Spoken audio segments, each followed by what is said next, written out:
Shalom Care, grooming essentials for the modern man of color. Shalom Care, grooming essentials for the modern man of color. Paraben-free, peace with care.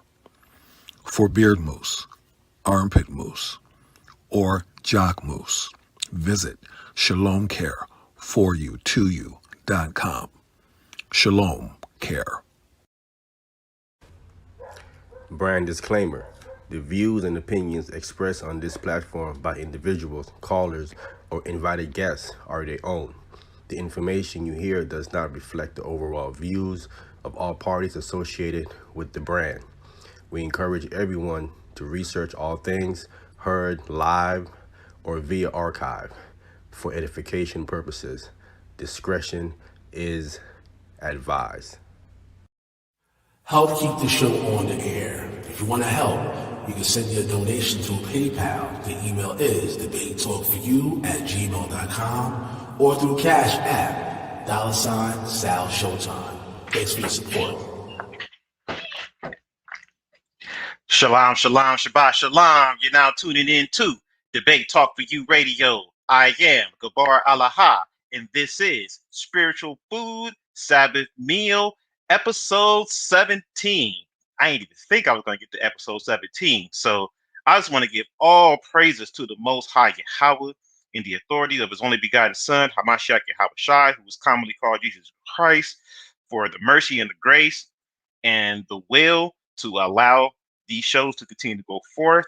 And to everyone tuning in now, whether they're live on the playback, may Yahweh keep you and watch over you always. Special shout out to Sal Showtime once again for allowing us to be able to come on here and to be able to give you guys these shows and to be able to come on here to give you guys fresh content, the latest debates, news from the Israelite community, as well as the Bible community as a whole.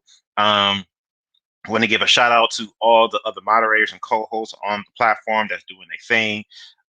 And just want to say Shabbat Shalom to everybody that's keeping it today. And we're going to be getting into a response to the show that I did last week. It's going to be a men's panel discussion, and we're going to be responding to some of the things that the sisters had stated last week. And then we're going to dive into some things together as men also. Okay, so I got a couple brothers I'm going to be bringing on. Um, Before I do, I just want to say to everybody that's tuning in, if you're in the chat, be sure to keep it clean, keep it clean, keep it clean. Debate Talk for You does not condone any foul language, any name calling, or any disrespect. A violation of those things will have you removed from the platform immediately. So let's keep the integrity maintained here on Debate Talk for You and give respect to Sal Showtime and his platform. So again, Spiritual Food, Sabbath Meal, episode 17, Men's Pound Discussion, responding to the unheard voices. Okay, responding to the unheard voices. So let me go ahead and bring in the first guest. It seems like everybody is here. Everybody is here. Hopefully, these brothers don't be shy. The sisters weren't shy, so I'm not going to be shy. I'm turning on my camera. All right. So hopefully, these brothers don't be shy either. Let me go ahead and bring on Vinny. Vinny, you're live on the air. Shabbat Shalom. Say what's up to the people. You can go ahead and unmute your mic. Shabbat Shalom to everybody in the chat, to everybody on the panel. I hope everybody has a blessed day.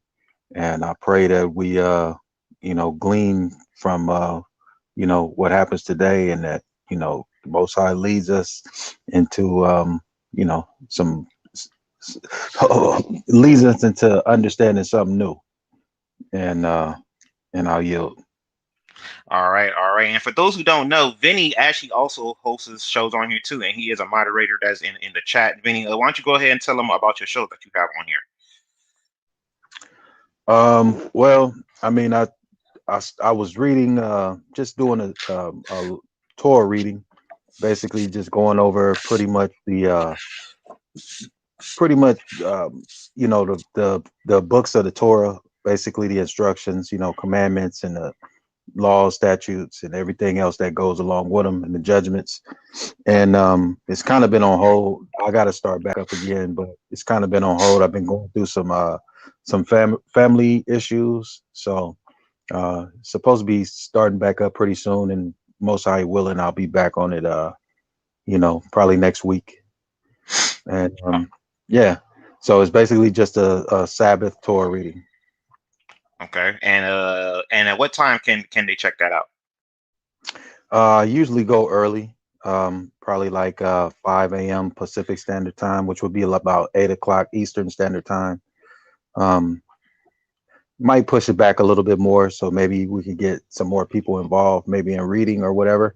But it's just like I say, it's just basically a reading, and then the plan is if more people come on, then at the end of the reading of the laws, we can probably have a little, lightweight discussion about them, and then see what we feel about what we read.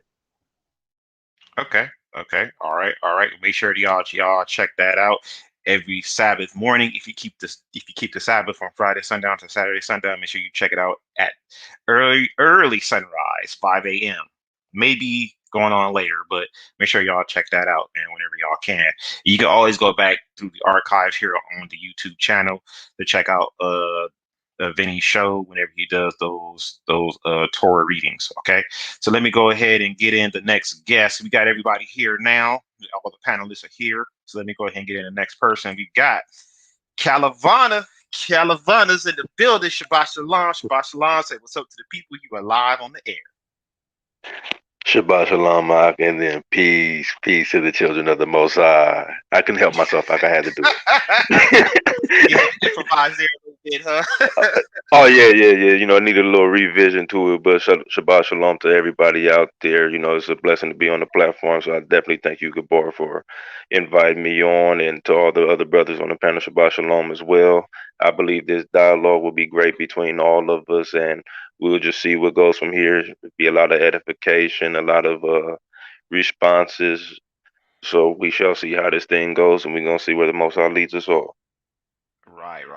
All right. And for those of y'all who don't know, man, Calavana is actually helping me out with some stuff on Debate Talk for You, as well as some other projects on the back end. So Most High willing, y'all will be seeing or hearing from him again. Well, you may not see him because he's the hooded figure, but so you may hear him, but you may not see him. You may not see him. So if you don't recognize his voice, you're not gonna know who he is. All right, so that's how he likes to keep it. So we're gonna keep it that way. I actually was joking with him, and I was like, "Hey, you know what? You should turn your camera on, man, and and make it like a silhouette, so that way people can only see like the outline of your body, but they can't see your face." You know, so I don't know if you was I able to tried work to make that it out. happen. I was trying to make it work. It didn't work out the way I planned. Oh man, you gotta get you some dark shades for that for that bedroom, man.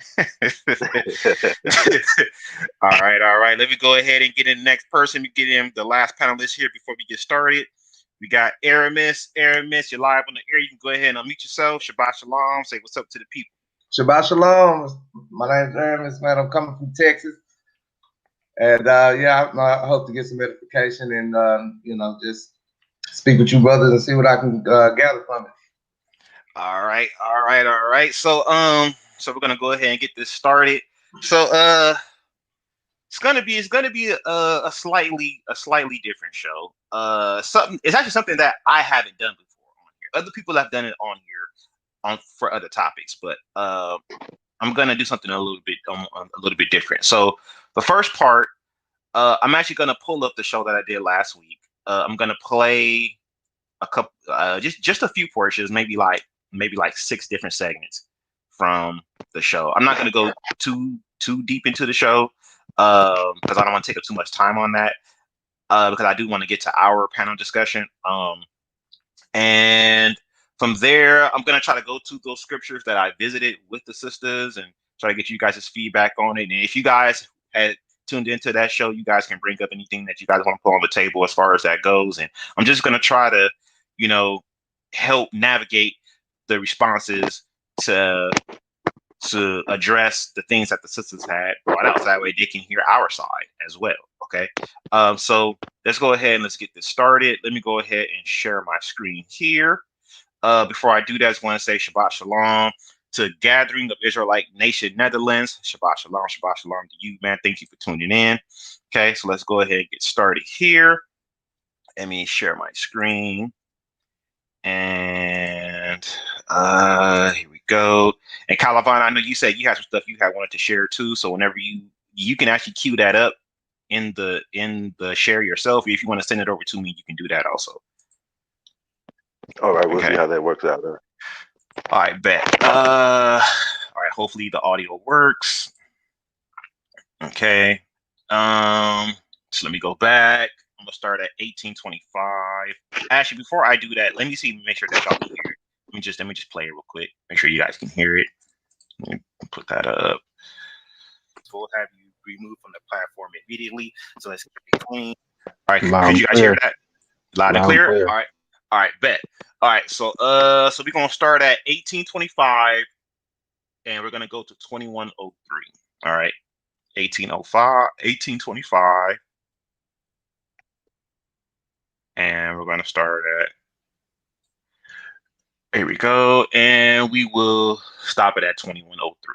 I want to ask is, so now we as men, when we come into the walk, we have this pressure of feeling like we have to be leaders. Okay. We have that on us. Some of us take it with pride, whatever, so on and so on. But that is there. So the first thing I want to ask is for women, when do you guys in the walk come in expecting all men already being leaders, and or do you understand that with some it may take time for them to relearn how to be righteous leaders according to the scriptures and so on and so forth? I'll pass that to Sister Joy first, since you came on last. We'll kind of work backwards. Okay. Not necessarily so. I mean, we all grow, so I'm not necessarily expecting him to have that roll down all packed, but I expect him to at least know the major keys of it. because in just studying the word, you should know the basics of it in leadership. But of course, always growing, because we all fall short. So I'm not gonna fault him just because he didn't get certain things right. But of course, you always want to make sure that he's not misleading you or putting you down in a certain way, or making you feel some kind of way because he doesn't know something. Because I know some brothers that actually do that take it out on the wives because they don't know something. And when the wives bring it up to them, then they have a problem with that, But what you mean, like correction or? Well, pretty much like certain things they may have not studied, and then you bring it to their attention, and then they're like, "Who are you? You a woman? You can't tell me what to do." You know what I mean? So it's like, whoa, no, I'm just letting you know you probably missed this part in the book. I'm just saying, let's read it together or something, like that. Because I've had a lot of sisters in truth that had that, and their men did not take that too well. So All right. Let me go ahead and stop there for a second. Okay, so I'm starting there. So the first thing I wanna go around. I want to ask a couple questions in regard to some of the things that was brought up. So I want to go around. I'm gonna start with Vinny. Vinny, so when you came into this walk, was there any pressure on you to step into a leadership role upon coming into this walk as a man? Personally, I would say, yeah. I would say, well, first of all, let me say, whenever you switch over from one lifestyle to another, then there's always going to be pressure, especially when it goes against the norms of what everybody else is doing in the society. Now just to bring it back and tie it into to my walk, or just my personal circumstance, is not everybody agreed with keeping the commandments, and hang on one second, my daughter's crying. Yeah, I got you. Yeah. So while Vinny's dealing with that, let me go to Aramis real quick. So Aramis, upon you coming into the walk, was there pressure on you to immediately step into a leadership role as a man? I would say most of the pressure really just was from myself, because at the time, it was like I was grown, really wasn't anybody around me like-minded. So I would say the pressure that I had was, pressure I put on myself, to get it together. That's pretty much it, because it was just me, so I was just secluded, doing a lot of studying. But I would say that I really just put a lot of pressure on myself to, get things figured and try to stay focused and, get to the point to where I could, lead. Okay. And Calavana, saying to you, was there any pressure on you to immediately step into a leadership role upon you coming into this walk? Okay, the way I'm gonna answer this is all on perspective, and the reason why I say that is because even before jumping into what we all deem as the truth or the scriptures or what have you, even in a worldly sense, men are taught to be men, regardless. So it's always been that held up household type situation. So depending on people's upbringings, whether it was a single parent household or a 2-parent household, we was always taught to be men in some fashion or form. Now when it comes to this truth, now it's just separating the wheat from the tares, in a sense. And what I mean by that is, okay, now with this form of man that I've even learned to be growing up, how do I apply this scripturally while taking away the things that I've learned secularly? Because a leadership role had never changed in that perspective. You understand what I'm saying? Right. And I think that's something that, and I think that's something that is key too. Let me see if Vinny is if he's back yet, so he can finish responding. Vinny, are you back? Yeah, my bad, man. Yeah. So you can go ahead and finish responding. Go ahead. Okay, so yeah, like I was saying, it was definitely a pressure on my part, because everybody, like my whole family, my wife at the time, and my kids, we were all used to living a certain way, And, it was, after I found out that, we needed to make a change, then I started to, naturally I started to, command my household to where for them to make a change, and then, you know, like it's like Paul was saying, the ways of the Most High is foolish to the world, So the things that I was, trying to enforce was no pork in the house, on the Sabbath we're gonna rest on the Sabbath and everything, and it kind of comes off like if you look at society would call it narcissistic, you know. Mm-hmm. You Mm-hmm. know, you just want them to make everybody conform to your way, and it's your way or the highway. No, it's actually not. It's actually a biblical lifestyle. And I Mm-hmm. try to get them to understand, like, look, if I'm going off, you come and you tell me, and I have to check myself. But if you guys are going off, then it's my job to come and check you guys. You know, so, just being like, my parents not in the walk, her parents not in the walk, her family not in the walk, my family not in the walk. The pressure that was coming around was, am I making this right decision? Because society looks down on me as a whole. And it's something that I had to overcome for myself. And it led to a lot of breakup in relationships, but then it also led to, just me standing my ground. It also led to people respecting my opinion and not just, looking at it as a fad or some, temporary transition. And I'll yield. Okay. Yeah. See, I like all the responses, and the commonality I'm hearing is that, because when I asked the sisters this question, they were saying that they don't expect for a man to be a leader. Basically, they kind of you kind of have to learn some things in order to have that leadership role, at least from a Hebraic perspective. But what I'm kind of gathering from all you brothers is that, I mean, just the natural sense of being a leader is already kind of in a man, and we just kind of have to we have to modify that that natural passion and ability to want to lead as a man into righteousness, and to Right. align it with the scriptures. That's what it sounds like you brothers are saying. If I'm wrong, then correct me. And any brothers can jump in at any time. But that's what it sounds like to me, is that, well, we've kind of always been taught to be leaders, whether or not it was leading in the right direction is another thing, but that's something that's always been embedded in us. So if anybody wants to respond to that, you can. If we can, or we can go ahead and move on.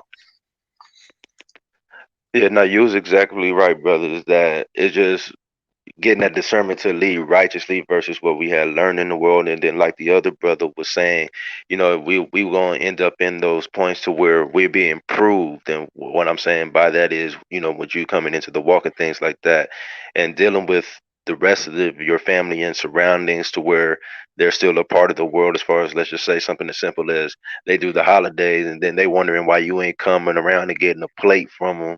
And when Mm-hmm. you got to tell them that, no, that's not the way.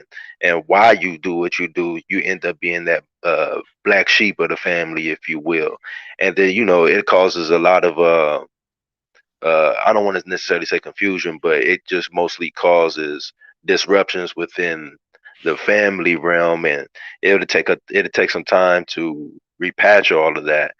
But after a while, depending on how your family takes it or situations like that, some will still talk to you, some won't. And Right. we have to just take that to the chin. Mm, mm. Yeah, yeah. That's some real stuff right there, man. I just want to say Shabbat Shalom to whoever this Facebook user is. Shabbat Shalom. That might be coming from the group, the Debate Talk for You Facebook group. I think that their profiles don't transfer over onto StreamYard, but Shabbat Shalom regardless. All right. So second question. Now, the sister Joy, whenever I asked a question, she had brought up the situation concerning women who may catch a thing in scripture that men didn't quite see, and they want to bring it to their attention, and the men get apprehensive about it, because they're basically telling the woman, hey, you need to shut up. You can't be telling me this. You can't be telling me that. And So how do you guys feel about that? Can your wife come and give you correction in Scripture? Let me start out with Aramis. Well, I mean, having discussions and discourse. I mean, that's what we're supposed to do. How am I help you understand something if you can't talk about it? If we can't go back and forth and have a discussion. So I mean, but I mean at the same time, it's it's all about how things are handled.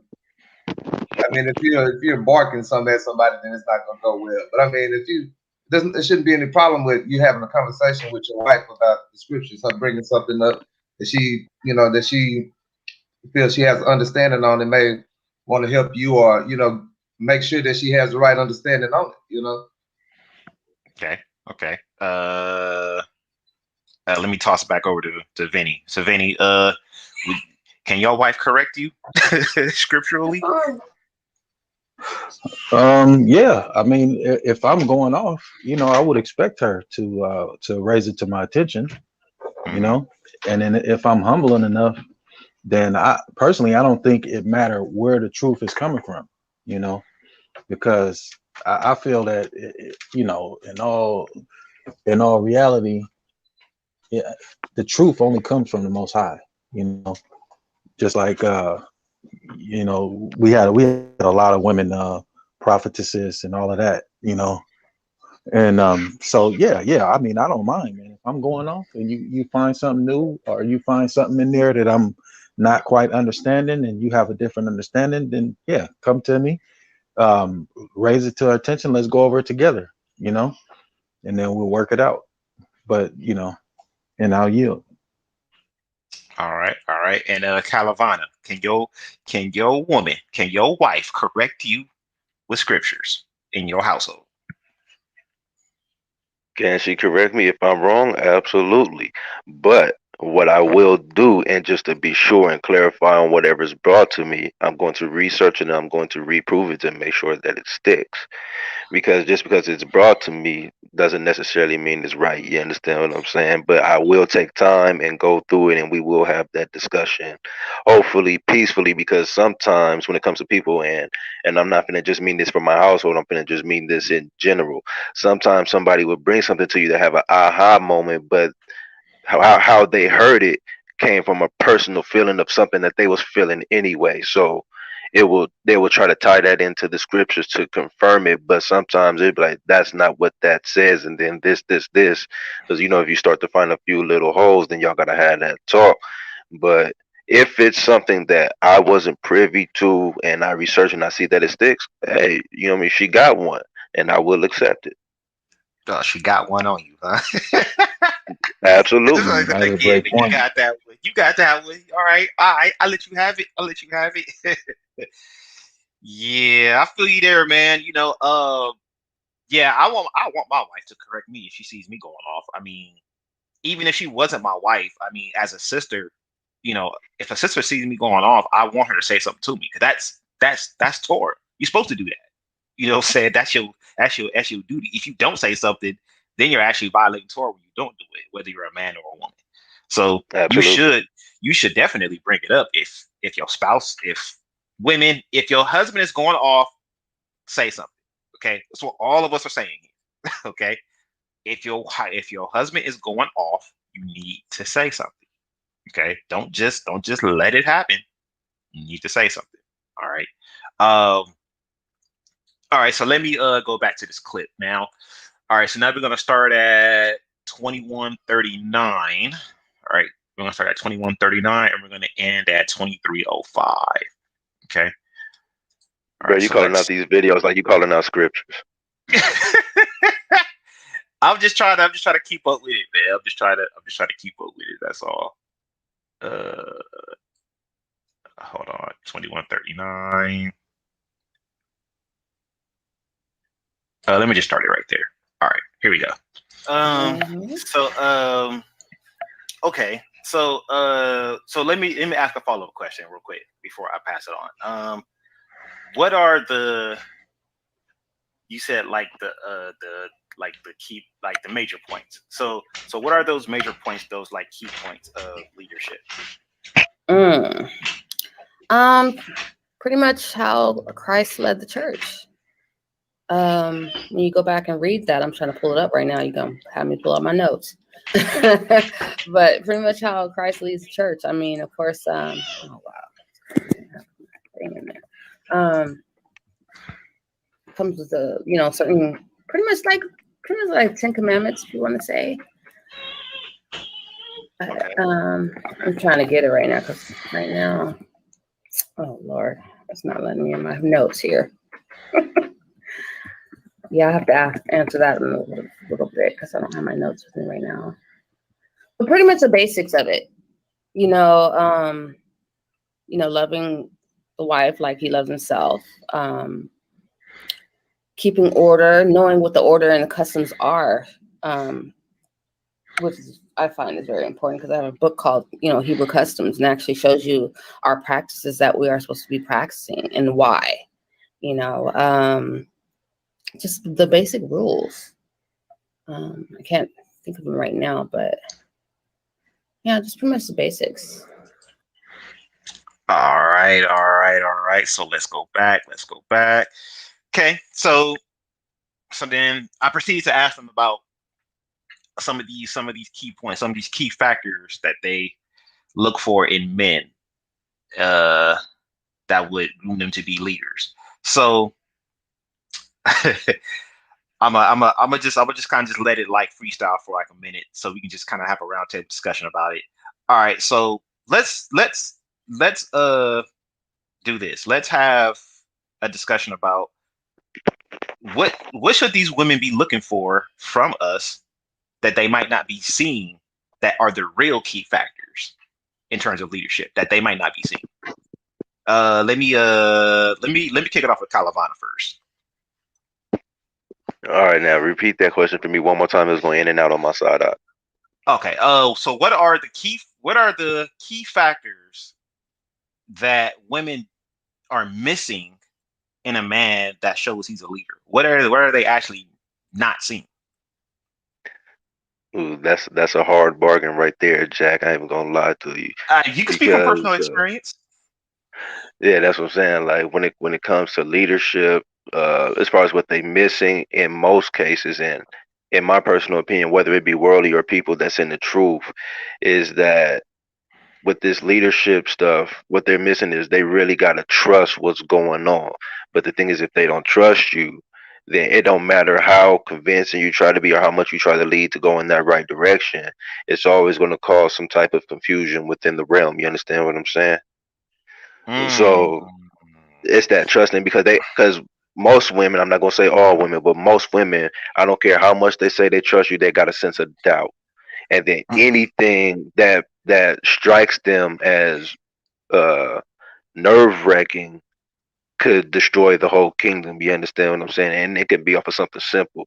Like one thing that I'll use as an example is, let's just say even back in the world, right, when you be with a woman and everything been going good within your relationship and things like that, but then she'll go to a movie theater with her girlfriends and watch a male bashing movie. Now she coming home to you asking questions as if you did what that man did in the movie. You understand me?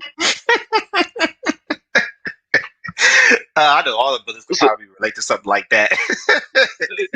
But you feel what I'm saying? No. Yeah, So yeah. it be those outside influences. It don't even necessarily be you yourself. You feel what I'm saying? It's just they see what's going on in the world, and then they automatically apply it to themselves, which causes contention and kindling the fire in the house. And you'll be sitting there like, what did I do to even cause this? So then you'll start doing certain things, and you'll be like, look, this is the way that it should go. Or even if you don't just be out direct with them, be like, this is the way it should go, you can be like, well, what do you think about this? But then they'll turn around and be like, well, why don't you make the decision? But then when you make the decision, if it wasn't along something that they had in mind already, then they question your leadership. You understand what I'm saying? So you're saying that the thing that they're actually missing is the trust in that the Most High is leading them. That's what they're actually missing. Exactly. In identifying a leader is, are they trusting that the Father is dealing with that person? Absolutely. You hit it 100% on the money. Okay, okay. It's interesting. It's interesting because I've seemed to bring that up sometimes even in my discussions with my wife. You know, like it's a statement that I've made before. Uh, Let me toss it over to Vinny. So Vinny, what do you think are some key points in leadership that women aren't actually looking for? Yeah. I mean, I agree with 100% with the brother Calavana just said, and I think Sister Joy brought up that point as well. You know, about trust. Just to add, I would say that is a hard one. um, I would say, you know, it pretty much all boils down to trust. But I would also say, you know, probably separating from a Western mind state of what a leader actually is. You know, Mm, because I think that we kind of have this idea of what it is. You know, based on Western definition and Western uh, Western thought processes. You know, so it kind of muddies the waters, I would say, of what a biblical leader actually is. You know, um, and it doesn't really involve oppression. You know, because we all know that the Most High hates oppression. So I would say that, you know, it's basically a separation from the Western mind state of what a leader actually is, and moving more toward a biblical one, in my understanding, would be more like Christ and how he led the church, if okay, that yeah, makes any sense. right, right, right. I do believe Joy had actually had touched on that. So what you're saying is while Calavana is saying that it's more of a trust thing that they're missing as a key factor in in identifying leadership, you're saying that uh, it's more of a concept, from a Western concept versus a biblical concept, which would be more of an Eastern concept in uh in reality. It's actually more of an Eastern concept. So so you're saying that like they're missing the whole cultural and historical context in terms of what a leader is. Is that what you're saying? Yeah, but not in disagreement with what the brother Calavana was saying. Just in tandem though, like, Right, you know, right, right. love and separation from this Western ideology of what a leader actually is. You know, because we see that in their leadership, in this Western culture, leadership evolves around oppression or suppression. You know, and that's not really the biblical concept of what a leader actually is. You know, Hmm. because I think Sister Shanti brought it out as well. A leader actually is one of the best servants. You know, Right. we're here to serve Absolutely.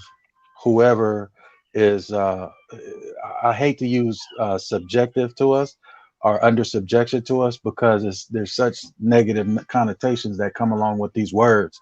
But Hmm. you know, I just can't really think of any other words to describe it. But you know, it has nothing to do with oppression at all, or suppression.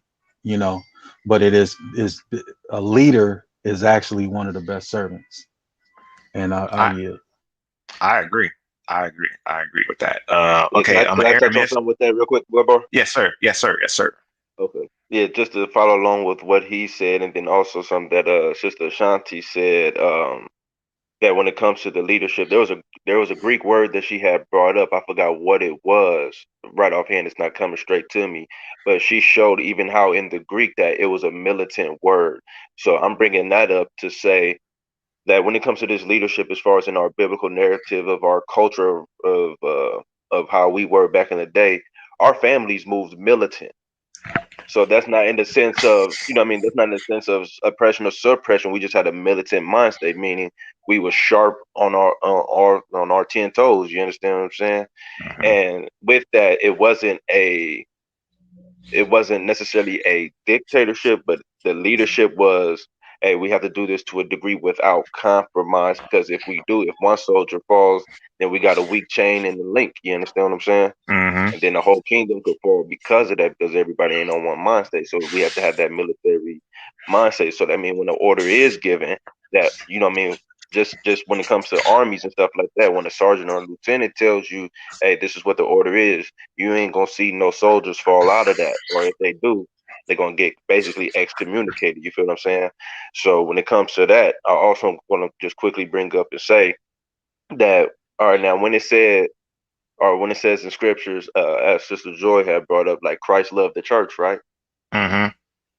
So now there's two perspectives of that. And this is my personal opinion. Brothers, feel free to correct me if I'm wrong. So when it comes to this, Christ loved the church, I like to think of it as to represent in the Old Testament days. So let's just say the wilderness, because we will consider the wilderness the first time of the church, because that's when the Ten Commandments came up in the covenant, things like that, right? Mm-hmm. So when he gave that deal and he loved the church as he loved himself, but yet the church got out of line, what did he do? Just about to smash him. He's about to Yeah, destroy them exactly. all. He's about to smash them. But you Yeah. see what I'm Exactly. saying though, because he Right. was doing that because he loved them. He wasn't being soft about it. He wasn't like, hey, it's okay. He just like, hey, look, I told you what to do. You didn't follow. Now you got to suffer these consequences and repercussions. And this is something, me personally, I feel that a lot of the community gets wrong, because when it says Christ loved the church, everybody thinks it's a pity party. Mm-hmm. Mm-hmm. He was Right. serious. Right. That's true. That's true, man. That's true. They, actually, me and my co-host, man, that's why we did that teaching on the true church. We had to do it in two parts because we have to show that, hey, this is an army. This is not. This is an army. This is right. This is not. You are not in the Christian church. This is an army. So we are gonna move a little bit more differently. It is gonna be a little bit more strict. It is gonna be a little bit more stern. But it's all out of love. It's not again. And the Most High, Right. I do want to say this though, because though we aren't trying to be dictators in our homes, in our marriages, we're not supposed to be trying to move like that. The Most High is a dictator. He will dictate how things are gonna go. So Right. All day long without compromise. right, exactly. So likewise, but at the same time, he's very merciful. He's very giving. He's very loving. He's forgiving. He's patient with us. Amen. It's like he does all these things. So we gotta likewise have these attributes as well. Whenever we are stepping into these leadership roles, like we gotta understand all these attributes too. We gotta know, hey, sometimes you got a lot of fire under their behind, and then sometimes you got to come give them a hug. It's like one of the elders used to tell me back in the day. He was like, hey, sometimes you got to cut them, let them bleed, and then you got to bring the healing.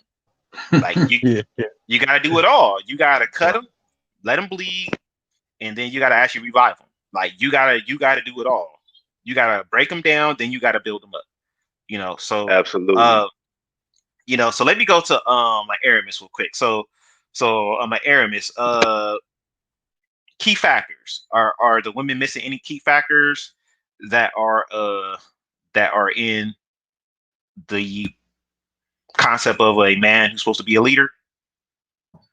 Well, I mean, I definitely agree with a lot of stuff both brothers are saying, and I definitely agree that that's a tough question, man. It really is. I mean, I definitely would say, I mean, trust is a big factor. You know what I'm saying? Do you trust me and trust my leadership and what I'm trying to do? And do you I guess I like what the brother was saying, like they go watch a movie and and see see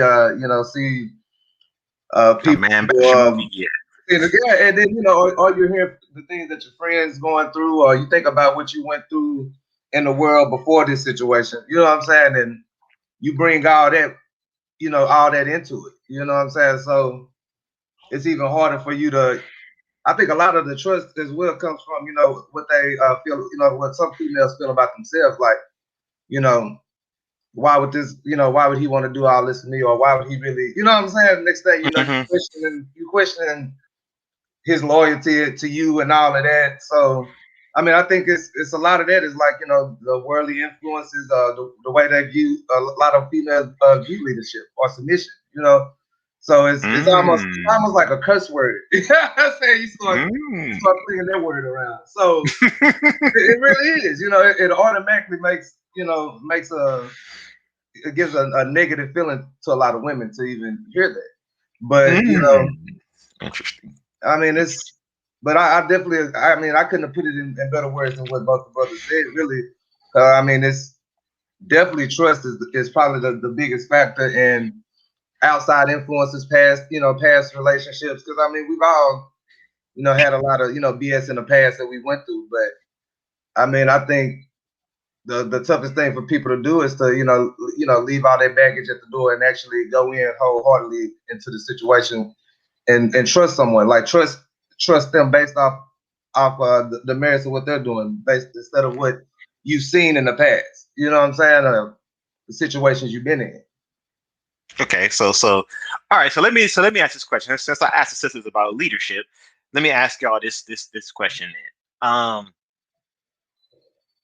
I asked the sisters today, is there an immediate expectation for us for men to be leaders, coming into this walk? So let me ask y'all, is there an immediate expectation for a woman to submit the minute y'all come together? Let me start back with my Aramis. Let me start back with you first. Yeah.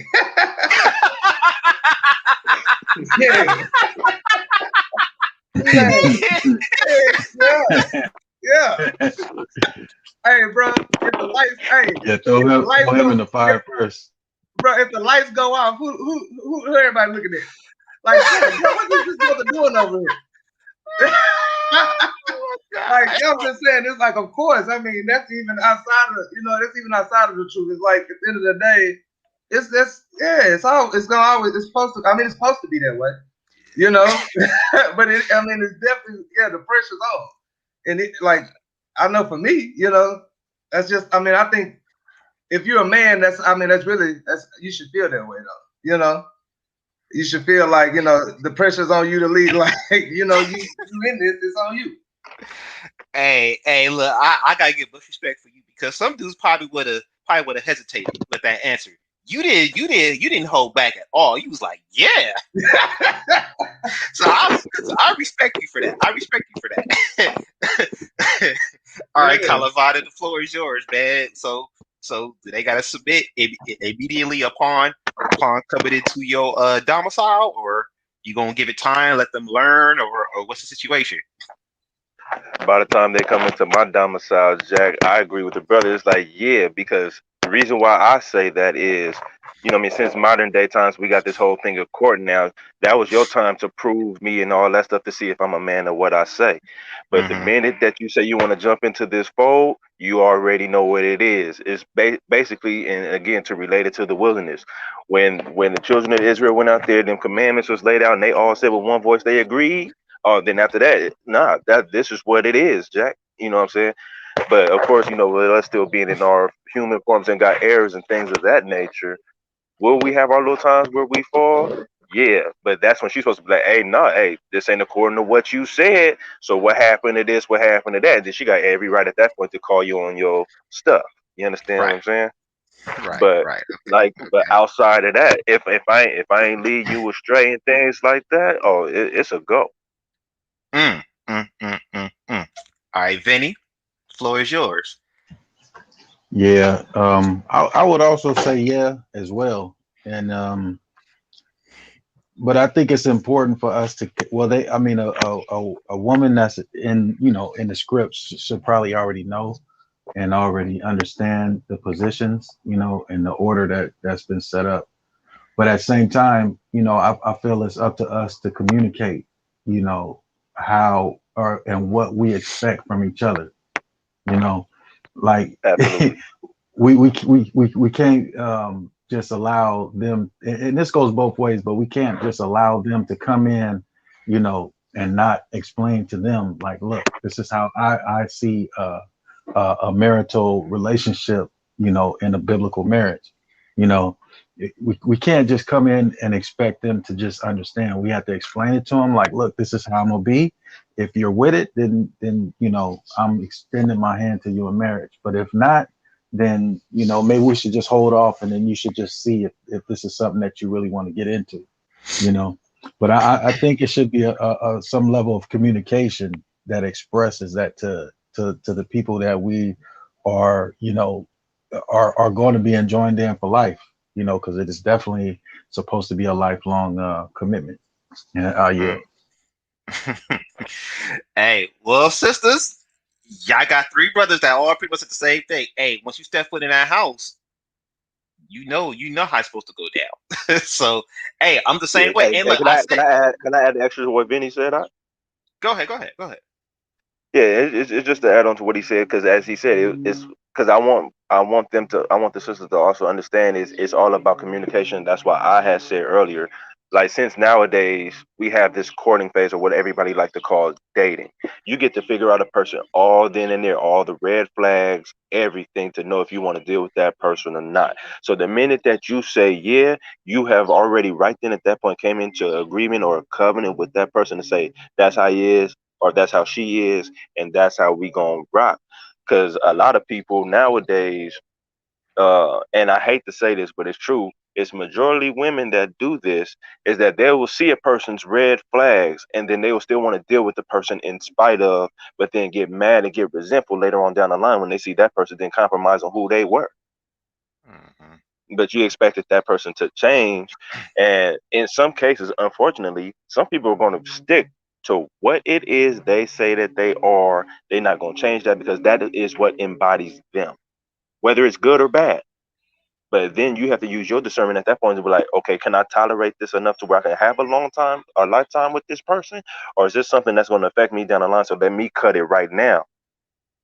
Mm. Because that's why we end up with so many people that have traumas, and I mean this for men and women, that come into this truth and they have these traumas, and then they expect the next person to clean them up, but now you finna damage the other person that you got in with, because you have now dealing with the traumas of the person that you allowed to have those red flags. So when the next person that you deal with, if they do something that even seems that's to that red flag that you had to deal with before, that became a trauma, and that might not even be what they're doing, but just because that's the action that you've seen in that person, you automatically take it out on them, and then I let it go. Facts, facts. Yeah. So, once again, ladies, and look, I said it when I was live with the sisters. Look, I'm a priest in my home. That's the role I take. Like, I am a priest in my home. Like, I am the high priest in my home. So, I understand we got a high priest of heaven sitting on the right hand of the Father, and I accept that wholeheartedly. In these four walls, though, I'm the priest in my home. Okay, so that's just what it is. And to what Calavana is saying, this is why, yeah, you should look. And in the past, okay, I'll get to that in a second. Yeah, so since in the past, brothers and sisters, have the elders, both men and women, have said when you are courting an individual, take 6 months to a year before you actually decide whether you want to go to the next step and marry this person. I mean, I heard Nick Daniel from IUIC say you need to do 2 years now, because a lot of these marriages are falling apart, because they're really not vetting these people, so they're really not given time to really get to know who they're dealing with. Like, you really need to give it some time so that way you know what you're dealing with, because yes, that is standard in this walk. A woman coming in is supposed to submit, and I believe I have brought that out to the sisters, about Genesis 3:16 and everything, stuff like that. I believe I had addressed that with them. So yeah, definitely, that's just what it is. And then to Michael Paul, I do see that. I'm gonna actually send out the link, because yeah, your name was brought up, so I'm gonna go ahead and give you the opportunity to address that. I will be sending out the link later.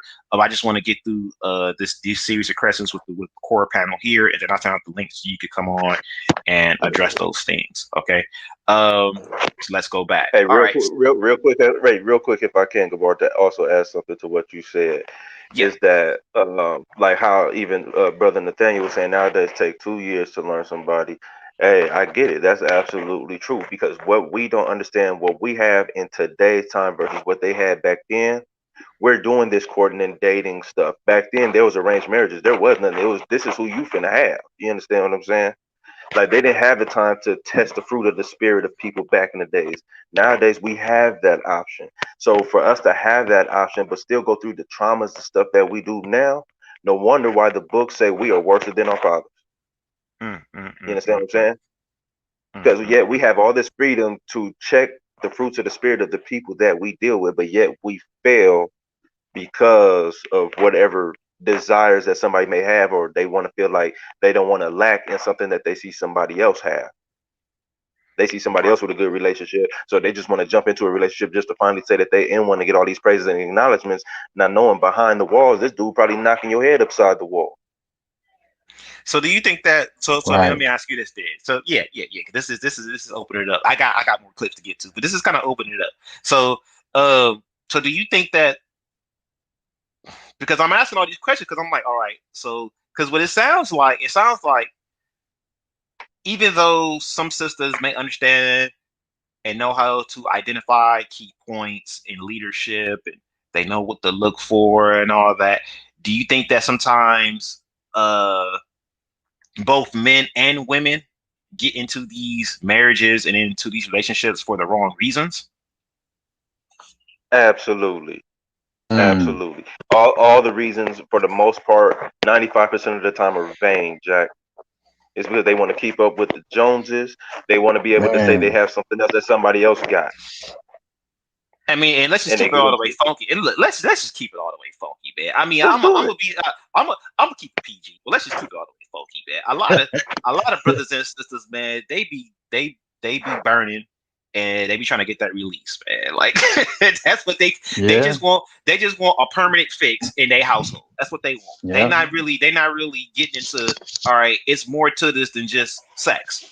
Like Mhm. it's way more to this, and I think the lust clouds a lot of people's judgment and their discernment. It clouds their discernment a lot because they can see the red flags, but then they burn in so bad that it consumes them. So they will convince themselves that those red flags are not there, even if it's for a moment.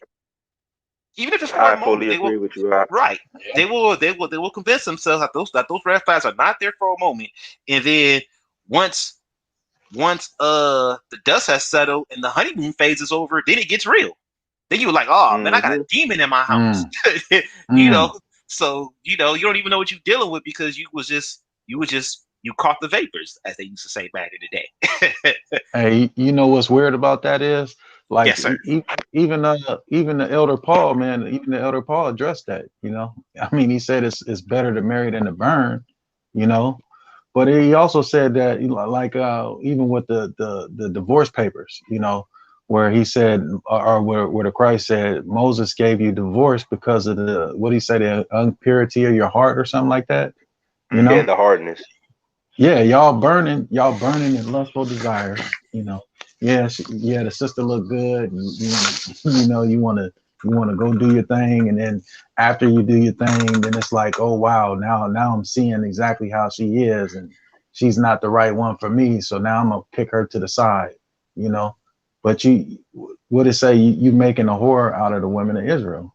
You know, and it's crazy and it's unfortunate because we don't have the patience, to wait upon, or even to see and just, kick our desires to the side and see what's really going on underneath the surface, So I'll yield.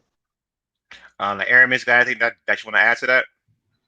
Oh yeah, man. Yeah, I definitely agree, man. Because I mean, it's like at the beginning stage, it look good to you because you listen, and then like you say, like once it's over with, then that personality becomes how you see that person. Then all of a sudden they don't look that good to you no more.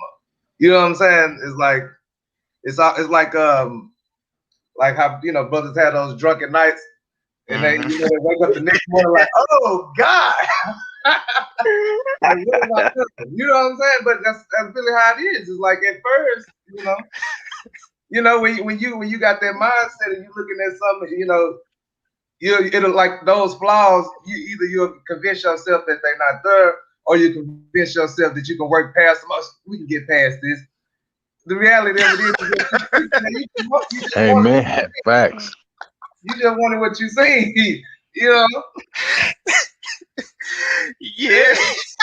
Now you making it real for us, man, because I'm like, man, I've been in that situation quite a few times.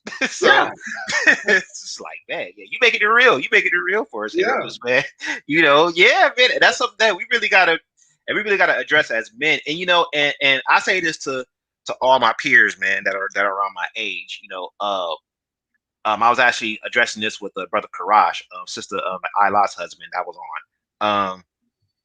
Me and him was talking, and you know, I had brought a point out to him about how, like, and I think I brought this up with the sisters as well, is that for those of us who were like born in the 80s,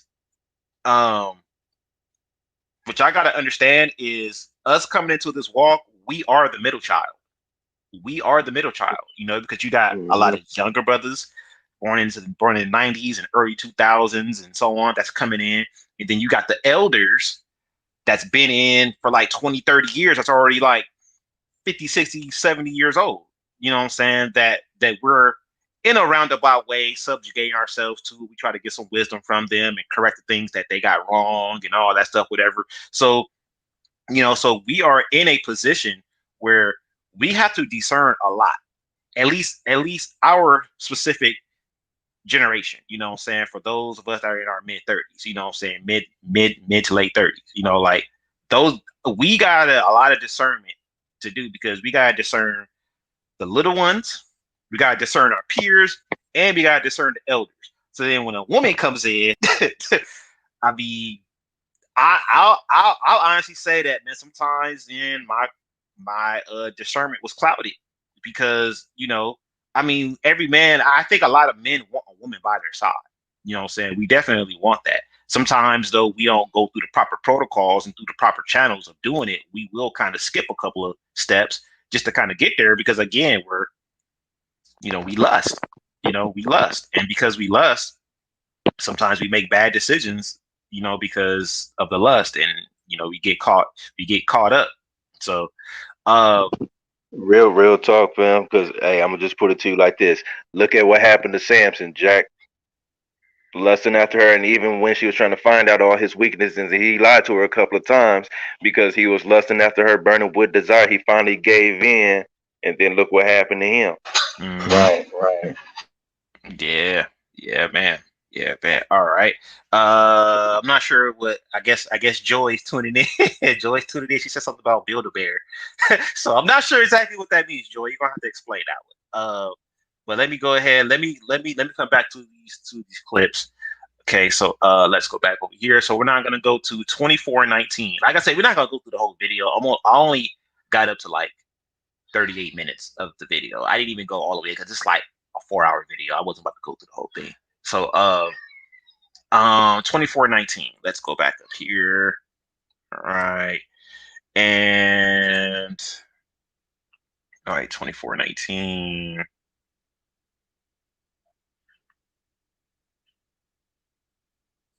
All right, and let's start it here. To keeping the basic laws. When it comes to telling them when the feast days are.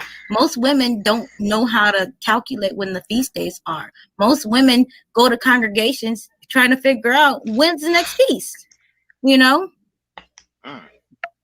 And are you and I know you're speaking from a perspective of being in a congregation, because that's what exactly. There are people who are not a part of congregations that seek other men, other leaders to tell them when the feast days are. That a man needs to at least know how to answer those counsel questions. Because my husband. All right. So let's stop there for a second. Okay, so so when she said this, so when Isla said this, it actually took me by surprise. It took me by surprise. And I really had to sit there and think about that for like a few days. I'm like, dang, like, and I kind of had to really backtrack through all the years that I've been in this walk. And I'm like, sisters really don't be knowing the feast days. Like, they really don't be knowing that. And I really kind of had to think about that. I'm like, yeah, women, they don't, I mean, like there are some women, like my wife, she's come to me before and asked me about the calendar, and we've had a conversation about it, about the biblical calendar, and I gave her the reasons why we go the route that we go, because it's a lot of different calendars out there. It's a lot of different calendars, but the fact that these women are so misinformed or uninformed that they don't even know these kinds of things. How do you guys what position does that put you in, that it puts you brothers in whenever you dealing with sisters like this, where it's like they're just so misinformed, or not informed at all? What is that then? What kind of position does that then put you in, you guys? Look, okay, let me ask you like this. If a woman came to you saying that, hey, I don't know this, I don't know that, but she's been in the walk for a little bit, but there's still some basic things that she doesn't know.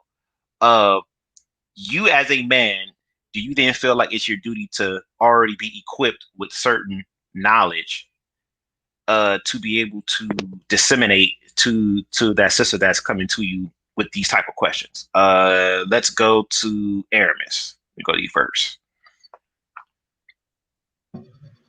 I'll repeat the question. So for sisters who are misinformed, do you feel like you have a duty to kind of be equipped with certain information, so that way you can be able to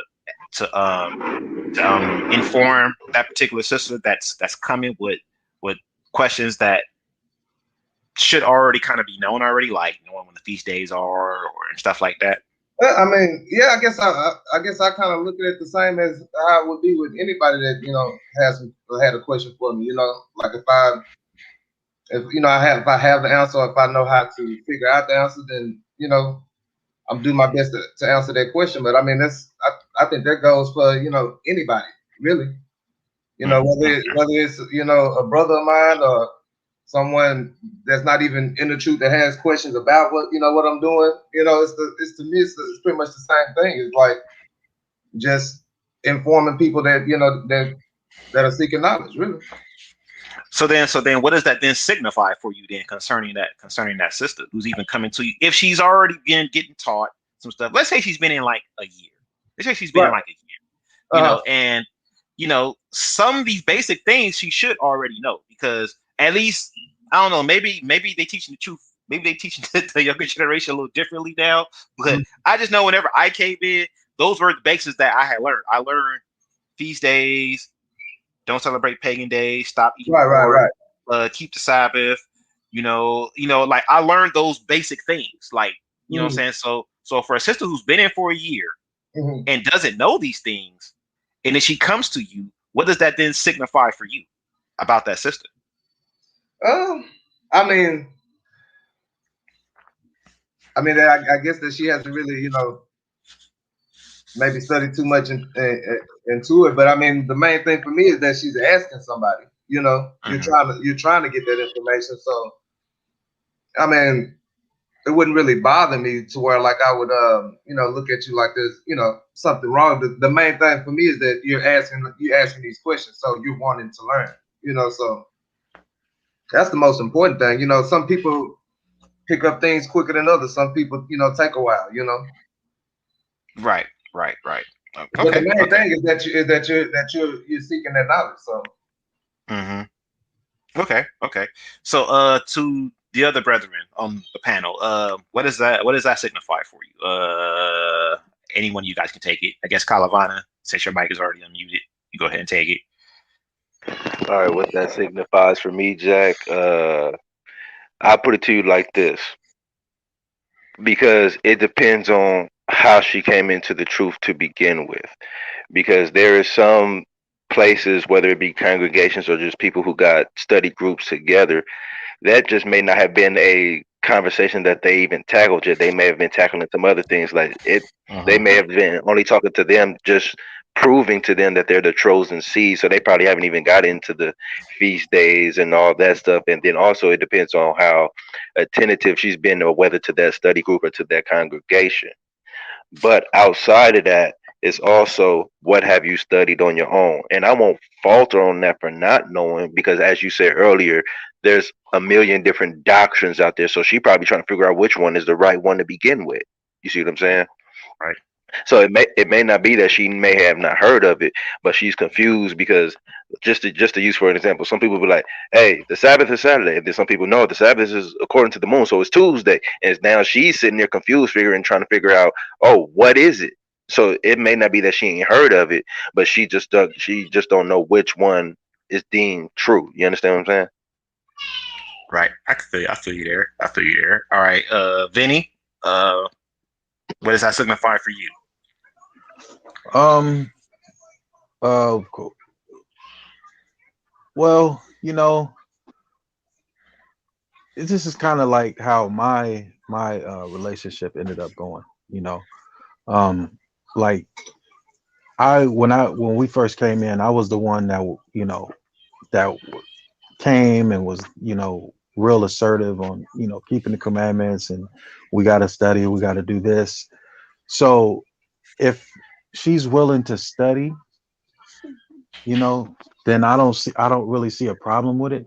But the thing that was faltering in our relationship was she was going back, taking advice from her family. Her family are like Sunday Christians, you know, and then she would come back to me asking questions, and I'd be like, okay, well, let's sit down and read this, right? And then once it was time to sit down and read, then you didn't want to hear that. It was like, well, I don't want to hear you read that. I want to hear what your opinion is, And I'm like, well, if the whole purpose is to follow after what this is saying, then we have to go to this, So there was really no desire, and I can't really fault her for that, because of how we were raised and the lifestyle we came from, But at the same time, it's like if there's no desire to even want to look into this thing that we're calling the truth, and to study on your own, then then there's actually, there's going to be a lot of people who are going to be thinking the same way that the sister Ayla was talking about, and I mean that's just not with women, because I don't even see that just with women. I see men doing the same thing as well, because like the brother Calavana was saying, a lot of this sometimes is just a fad. You know what I'm saying? It's like it's the next thing that everybody's doing, um, that we all want to do. It's like a trend, actually. It's like this trend to be woke, or it's this trend to be like, involved. But it's a saying out here where it's like, it says, the saying goes, it's got to be in you, not on you. You know what I'm saying? So if it's not in your heart to want to further yourself in moving into that direction, then you're always going to be just like the sister Ayla was saying, and I don't think that it's just women, that's going through that. It's also the men as well, So my thing was, I used to always tell my which is now my ex-wife, but because that's a long story. But I used to always tell her, I say, go study, go read for yourself, look and see if what I'm telling you is in this Bible, and then if it's not, then come and talk to me and we can go discuss these things. But if it is, then it is what it is. We got to let this be our head. This is our head right here, so we have to move according to this. And it just didn't go down like that. And I see, and just to reiterate the point, I see a lot of both men and women doing that. So I'll yield. Okay. Yeah, definitely. You see it in general. You definitely see it in general, especially now. Because especially when it comes to the calendar. There's just man, it's all over the place. Jack. It's like, man, we didn't have to do another show on that, but because the calendar itself, that there's so many different calendars now. It's like, yeah. I'm just like, man, just pick one and whatever works best for you at this point. I mean, if we get into it doctrinally, then I'm going to give you my position and why I think this is the right way to go. But then I'm like, man, just pick one. Like that. Yeah, at least you're doing it to some degree. You know, like at least you're doing it and not doing Christmas and Thanksgiving and all the other stuff. You know. Right. So, uh, so let's go back to these clips. So now we're gonna pick it up at 30 minutes and 29 seconds. Let's pick it back up. 30 minutes, 29 seconds. All right.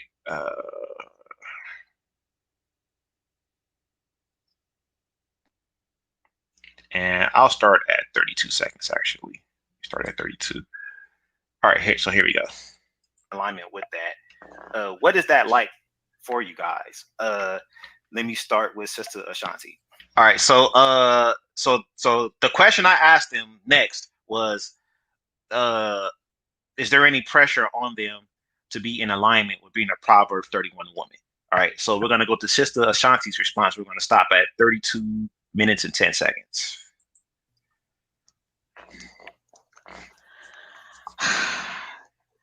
I love my husband. There is no pressure on me. When I got with my husband, he wanted me for me. And therefore, I get to be who I am. I get to be who I am. And he encourages me to be who I am. So I have no pressure on me to do anything but be myself. And myself is a person who loves and supports and encourages anybody that I have a close relationship with. We have no children together. I have a stepdaughter. So, meeting the measure of Proverbs 31 in the aspect of I do work outside, quote unquote, that for me, this room is actually my telework office right now, besides the study room. Since the pandemic, I've been put on telework. Sometimes I physically go to the office because I work on computers. So there's really no pressure on me to work. I've always wanted to work to be able to sustain myself individually. So to cover the family aspects, to manage the household, as Paul tells Timothy, I don't have any pressures. I actually get to get up and do what I want. All right, okay. So,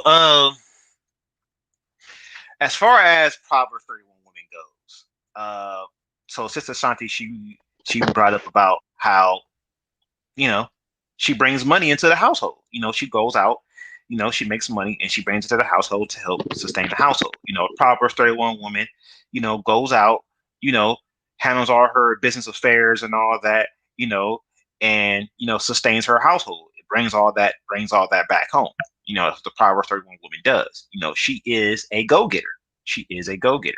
So, my question is, and I'll turn it back over to my Aramis.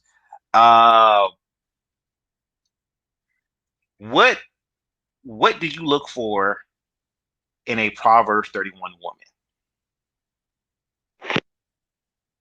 And I'll go back to my Aramis first. What do you look for in a Proverbs 31 woman?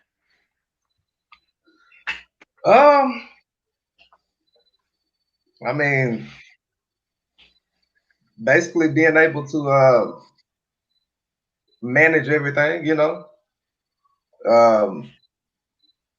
being able to be on, you know, one accord with me, but basically being able to manage everything, like what you're doing in the, you know, in the household, you know, and I mean, as long as that's in line, we good, you know. I mean, because for me, I mean, what's most important for me is structure. You know what I'm saying? Making sure that, you know, everything is in order. Because I mean, how we gonna, you know, raise children if we don't have everything in order? You know. Right. So I mean, it has to be, you know, structured. It has to be, everything is, you know, it's still in balance. Like, you know, nothing is getting disrupted. You know. That's the main thing for me. I mean, that's as simple as I can put it. Okay, so then let me ask a follow-up question. So now, you know, some women are in marriages where they don't work.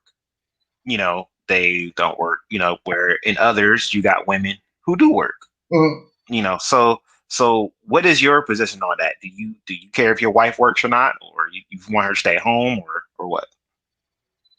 That's tough. Well, I mean, I would say I'm not working is not a problem for me. But like I said, I mean, it's about like structure. I mean, the household and everything needs to be in order. But I have no problem with with work. But I think it shouldn't be your main focus. It shouldn't be like your main priority. Okay. Vinny, same question. What do you look for in a Proverbs 31 woman? Okay, Proverbs 31 woman. Mm-hmm. I'm gonna keep it honest with you. You know, um, considering that we, men we are the bride of Christ. I look for everything in the Proverbs 31 woman, and I look for myself. You know what I'm saying? Okay. How do I submit to Christ? I submit to Christ by doing what I'm supposed to do. I follow in line. So that's what I look for in my woman. I would not expect her to do anything that I would not want to do myself. You know what I'm saying? Or that I would not be willing to do myself for our head, So that's pretty much what I look at, and I definitely agree with the brother Aramis.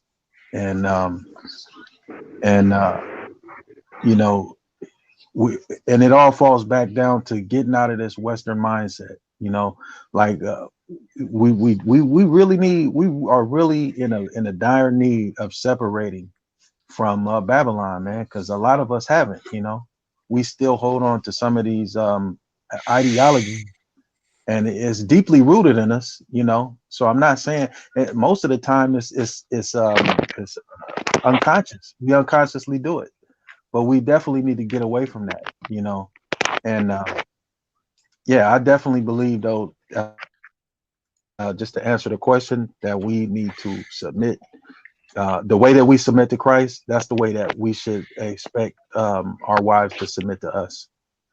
And I'll yield. Mm-hmm. All right, and Calavana, same question. What do you look for in a Proverbs 31 woman? What I mean, as I'm gonna say, I definitely agree with both the brothers is saying. So the only little tidbit that I have to add to it is that basically, pretty much first and foremost, that she fears the Most High, as I fear the Most High. You feel what I'm saying? When it comes to the Proverbs 31 woman, she's strong and graceful because a lot of the time, and this is just my personal opinion, anybody could feel to correct me if I'm wrong, is that when women hear that scripture, when it tells them that they are the weaker vessel, for some reason Mm-hmm. that is saying that they're weak, and they're not. They're still strong, but it's a meekness in how you carry yourself is what shows your virtue and your vitality. You feel what I'm saying?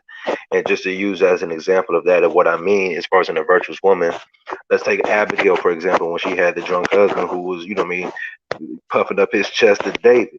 With her virtuousness and stuff like that, she went and revealed herself to him, to David, and was like, "Hey, look, hey, he kind of out of line right now. He off that drink. You know what I mean? He in the wrong spirit. He don't mean all that." And dude was saved through her, and that was through her strength, not his own. You feel what I'm saying? Mm-hmm. So there's a lot of things that presents a virtuous woman. Now, when it came to the things, I believe you had asked a brother, like, is it a concern if she works or not? Like me personally, as far as in my stance, uh, working is an option. Would I prefer for her to be at the house? Absolutely, because what's stuck in my head is no one can serve two masters. So that means when your Right. job tell you got to get up and go, you ain't finna question that. But if I be like, hey, this is this, you're gonna be like, but no, my job this, my job that. And it comes to an understanding from my standpoint. It's like, okay, I understand that you're trying to do this for this, but now there was probably something I needed you to do, and now you ain't available for me. So now what does that lead to? And that might even cause contention between me and your boss. You understand me? Because Gabbar, you know how I am. So so that may cause a little contention and a little strife. But outside of that, because we have to look at it from this perspective, is that when it comes to that, as far as a marriage is concerned, technically to a degree, she works for you. You understand what I'm saying? Like she's your like if you the president, she the secretary of state, or she Congress. You understand what I'm saying? So there has to be that thing to where uh I'm jumping all over the place, so you gotta excuse me, brothers. But basically what I'm saying is this: is like if you can get one that can stay in the home, that's gold, because now you know outside influences for the most part ain't attacking what's your rib, what's your side, what's your help me, what's your partner. You feel what I'm saying? So, and to add to that, to be the keeper of a home is a great responsibility, because especially when it comes to Yes. childbearing and stuff like that, Yes. the mother's the first one they learn from. To be honest with you, the father just Right. puts discipline down. So, Mhm. say for instance, when it comes to like how when people speak of the Torah and all of this and how that's the instruction or her instruction and things like that, she's giving the instruction, but the father's there to test and reprove to be like, hey, you following that instruction? Because now if the children got a line, and I'm not putting the blame solely on the women, so I don't want nobody to take what I'm about to say wrong, but it's gonna be like, hey, why my child doesn't know this, and now I gotta put the smack down on that. You feel what I'm saying? And I'm not talking a literal smack, because you know some people will listen to this and take that all out of hand. So chill out, relax. But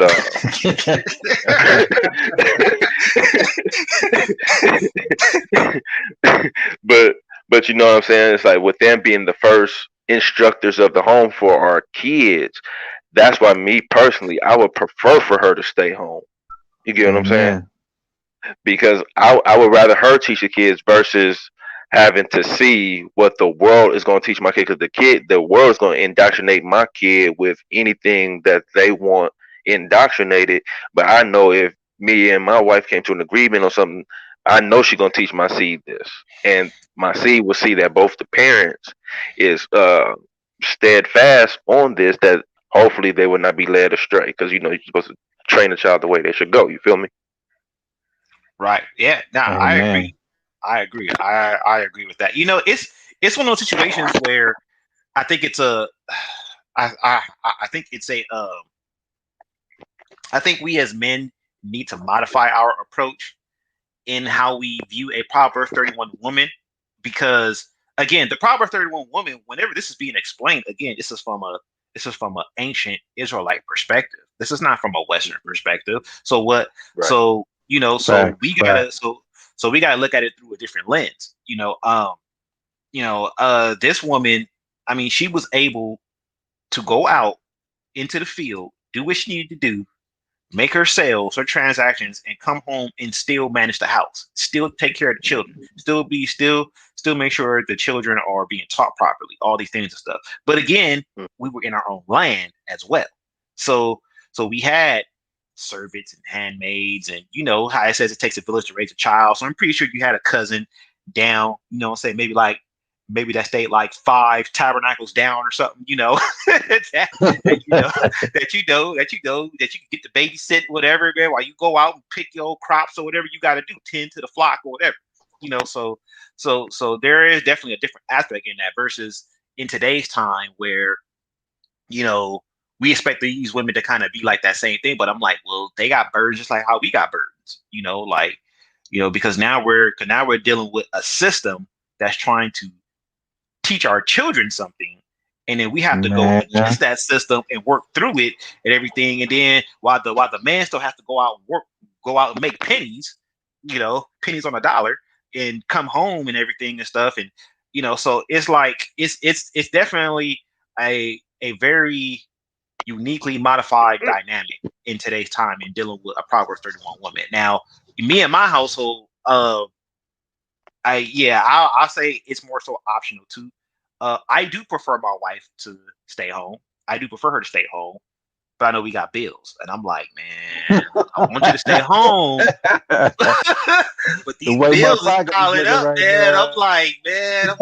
Yo, we gotta figure something out. So so that's why whenever I ask those questions, you know, I was like, yeah, the Proverbs 31 woman in today's time, as they say in the world, I think she needs to go out and get the bag. However, you know what I'm saying, in a righteous manner, get her own business going, or if she's able to work from home and still be able to manage the children, whatever, like, what I'm saying, find, what I'm saying, I think she should find a way to make some money. I think she should. If she can find a way to make some money while being at home, then by all means. Especially while being at home, Yeah, I think so too. Yeah, absolutely. But Gabbar, notice what you just said about the Proverbs 31 woman, as far as like her having her home business stuff like that. That's exactly what she was back then. But it's just nowadays it's I mean, we give the extra option for her to go, let's just say, go work for a corporation and stuff like that. But as for men, as far as what we could do for some of us is have her work from the house, in the sense of, if you have the means to do it, create a entity for her that she can do from the house. Like, just to use for example, like I'm like, let's say your wife, for example, Gabbar, like how I patronize because of the fringes that y'all got me. You feel what I'm saying? Right. And so it's things like that. And if we did that as a community, to where we did that with each other's wives and stuff like that, they can work from home without having to serve that other master. I agree. And and just to bring it back to that point, that's a very interesting point that I think, because I'm gonna try to do another part where I'm gonna have the sisters and the brothers on at the same time. So I'm gonna try to do this again. And the sisters, I think the sisters need to kind of answer that question. It's like, okay, if you got a job, who's gonna get the final say? Your boss or your husband? Who's really gonna get the final say? If your husband be like, "Hey, I want you to stay home," well, my boss needs me to come in. I want you to stay home though. And if it's for a good cause or whatever, because some men, they probably just want you to stay home just that way they can have control over you, or you can be out making some money. Right. So it's got to be within reason. But if he needs you to stay home and then you be like, "No, I'm going into work," yeah. I mean, it goes back to what Calavana said. It's like, well, which master are you going to serve at that point? And I like what Joy has said. I'm gonna actually play her clip I'm gonna play her clip next, and it's gonna be like the last one. It's like a 10 second clip. But she has stated about how wives should work for their husbands and their own businesses. I like when she had made that statement. I was like, yeah, I like the sound of that. Like, put your wife, a job. Hey, I was ready to pass a collection plate on that statement, Jack.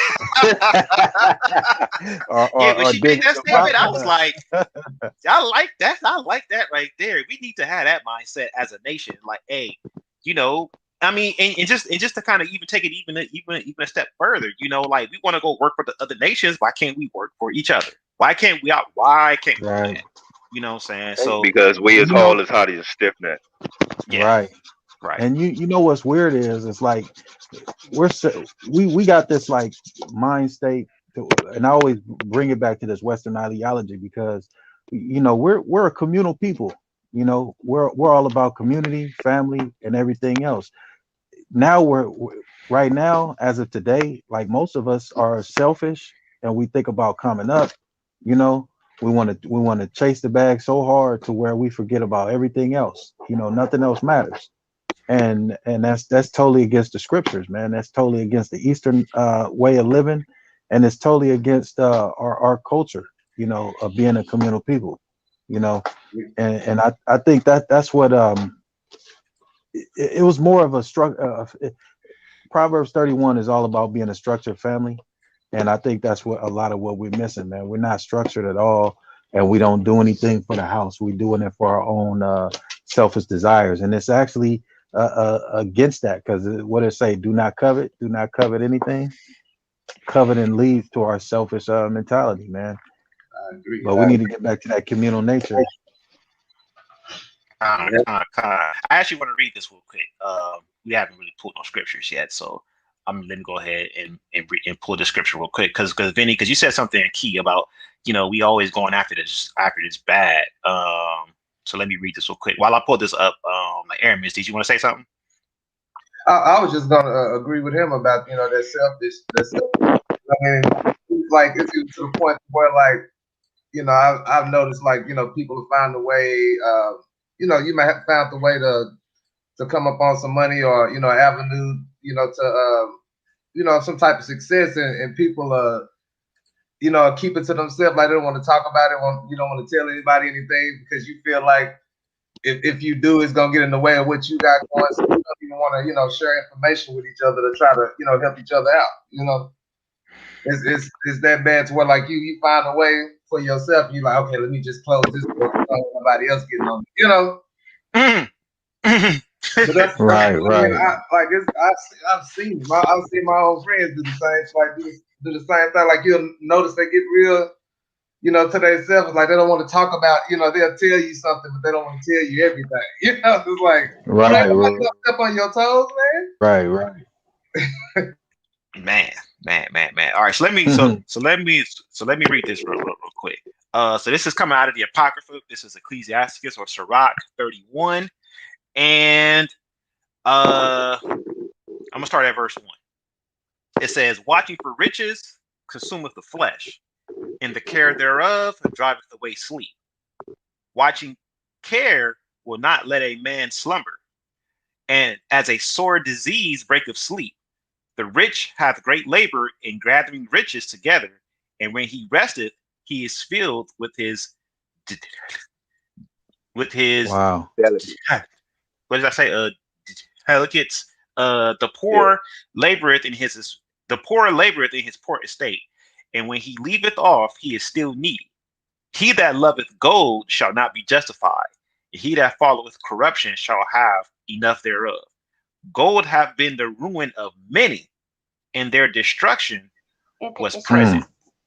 It is a stumbling block unto them that sacrifice unto it, and every fool shall be taken therewith.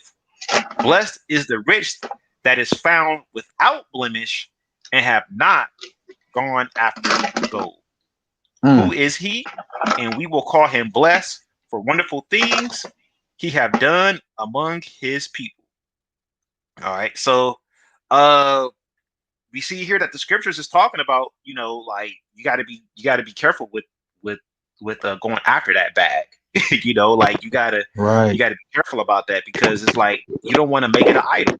You don't want to make it an idol to the point where it destroys you, it destroys your home, it destroys a lot of different things going on with you that could be going good for you. Okay, in the pursuit of chasing the bag. All right. Not say that. I'm not saying it's bad that it's bad to have money. I'm not saying that. I'm just saying that you gotta make sure that you do it without getting any blemishes on it. Let thy garment always be white, and let thy head lack no ointment, just like it says in Ecclesiastes. Okay. Okay. So let me get to this last clip, and then we're gonna discuss it. And then I'm gonna try to get Michael Paul on here if he's still in the chat. Just want to say Shabbat Shalom to Big Drip. Shabbat Shalom, Shabbat Shalom. Definitely appreciate you tuning in. And Shabbat Shalom to whoever facing East is. Just want to say Shabbat Shalom to you as well. Okay, so we're gonna move forward.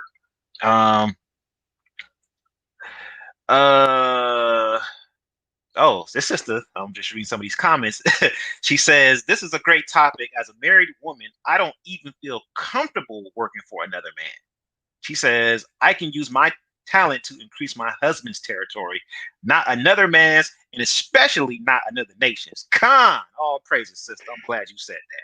Bring that out. That's what you call the aspects of a Proverbs 31 woman. This is what I mean by that, because in Proverbs 31, when the woman is talking about when it's discussing that a woman is working in the fields, she's working in the fields of her own home. Listen, I'll put it to you like this.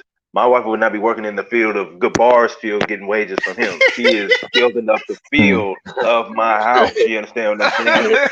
So I understand what she's saying completely, and I agree with that. All praises, sister. Definitely appreciate you bringing that out. Yeah, man. We got to be, my wife and I, and what I see for us, the potential that I see for us is just being like a power couple. We just doing it in righteousness, and we building up our home together to pass down.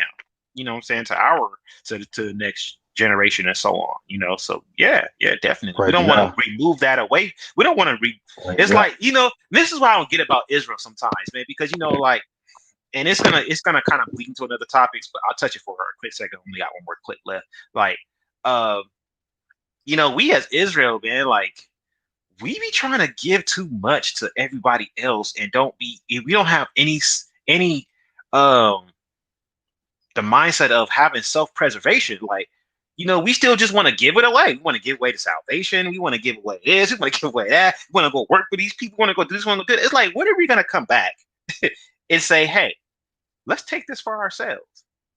You know, because that's what everybody else does. They get together. because They the keep it. problem with that, unfortunately, is even if we was to take it all back ourselves, we'll still treat each other like crustaceans in the bucket. You know, I ain't gonna say that other word, but you get what I'm saying. Like, even if Israel was to take everything back today, from kingdoms to the riches, everything, we'll still kill each other for it, to where the other nations will take it right back anyway, because we didn't already killed ourselves off. That's true. That's true. That's true. But you do, guys. But I will say this though. I will say this though. In my examination of and discernment of individuals over the years, I will say that you gotta select individuals that are trustworthy, where at least that trend can start, where you can be a self-contained unit, you know, and then eventually it can grow into a nation trend. You know what I'm saying? But it definitely needs to start out in the home with the husband and wife. That's where the trend essentially needs to start for us as a nation. So why can't we do that first? If we're all married, whatever, or however the case is, you know, like, we set it up to where, all right, husbands and wives, y'all lock it down, make sure y'all keep everything self-contained, you know, and then once y'all start bubbling and it starts growing, then let that expand into a few more individuals, and then eventually let it expand into the nation. You know what I'm saying? Let it have that snowball effect. I think if a few households did that and kind of kept that trend going for a couple of years, and then letting it build and grow and letting it take that snowball effect, I think it could work to some degree. I'm not gonna say it's gonna be perfect.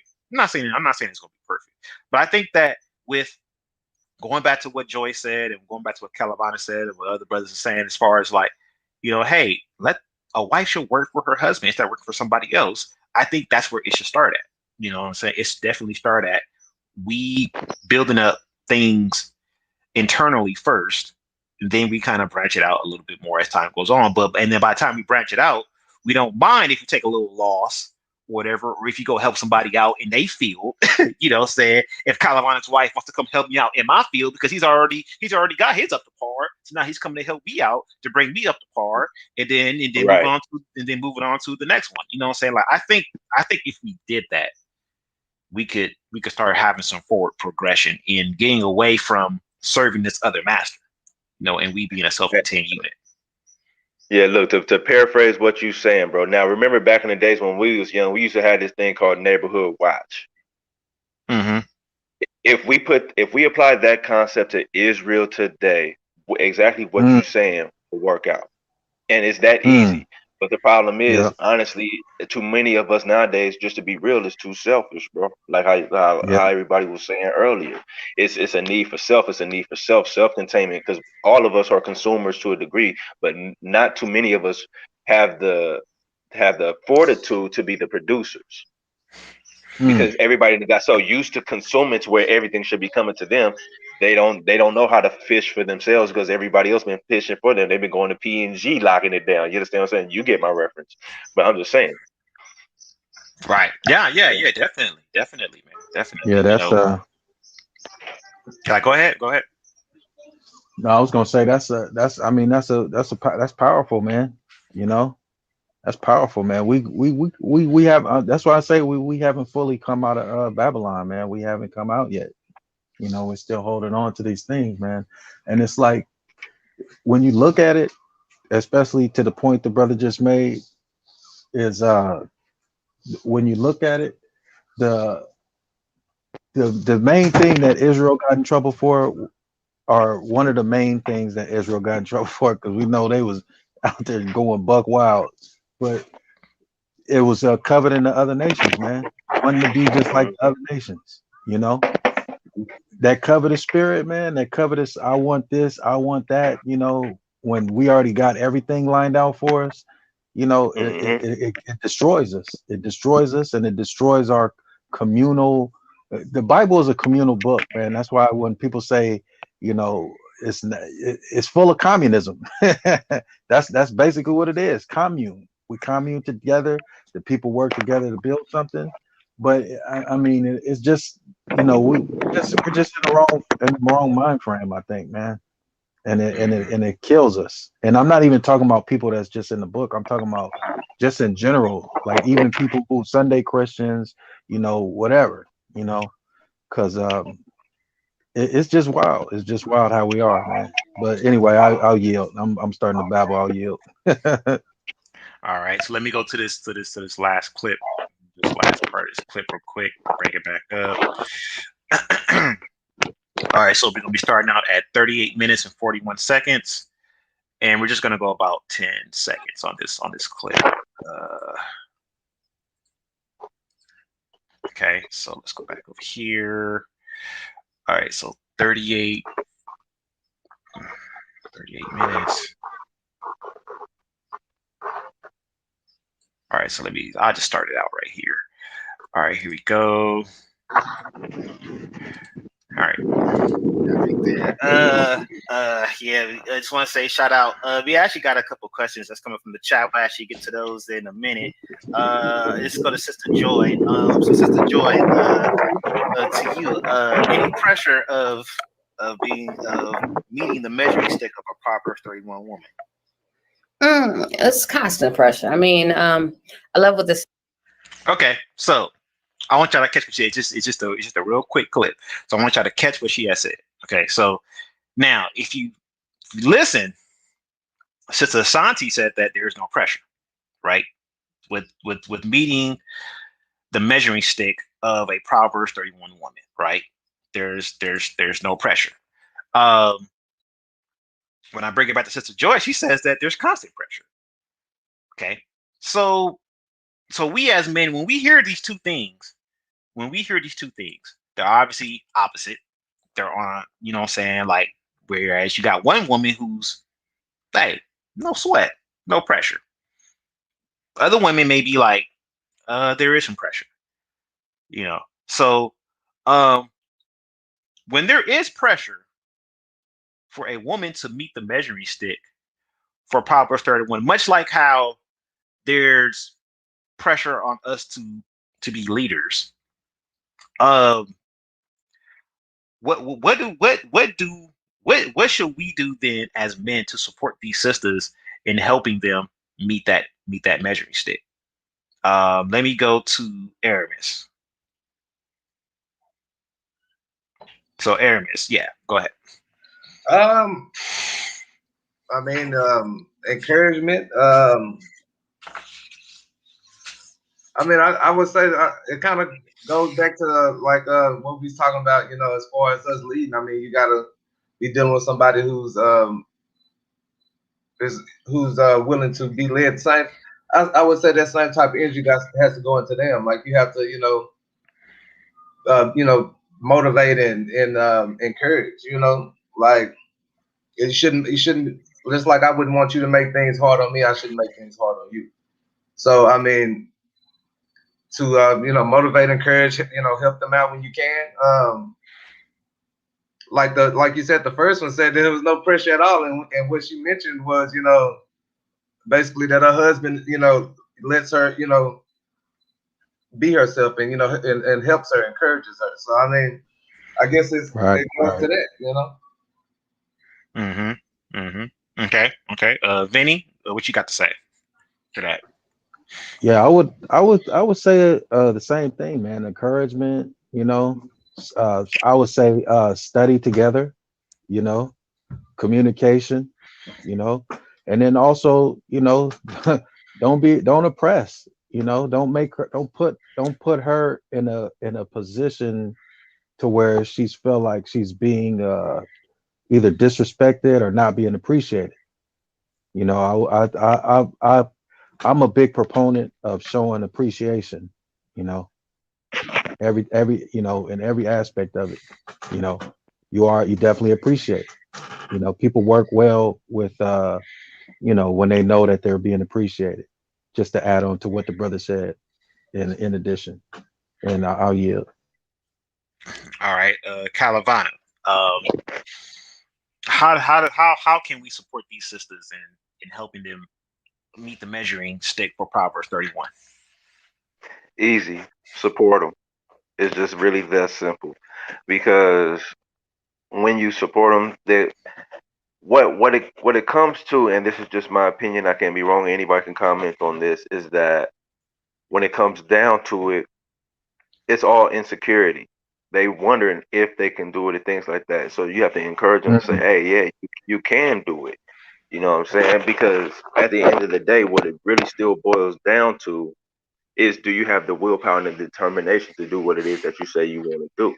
Because like an old saying goes, you could teach a man how to you can give a man a fish, but if you teach him how to fish, then he ain't hungry no more. So if you give them the tools and resources and everything they need according to your understanding and knowledge of whatever they asking you, it's on them after that to pursue it, because you can give all the encouragement in the world, but if they don't pursue it and if they keep having self doubt, then you've done all you can do. mm, You see what I'm saying?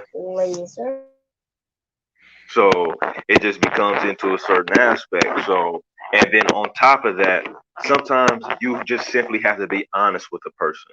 And what I mean by mm, that, and mm. I don't mean to crush nobody's dreams or nothing like that.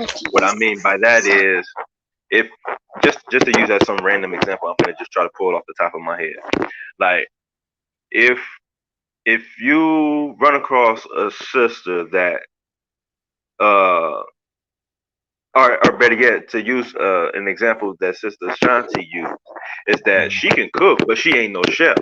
But if, let's just say, if she was to turn around to me and be like, "Yeah, I want to be a chef," I wouldn't go and put her on Master Chef tomorrow to try to win the prize. You understand what I'm saying?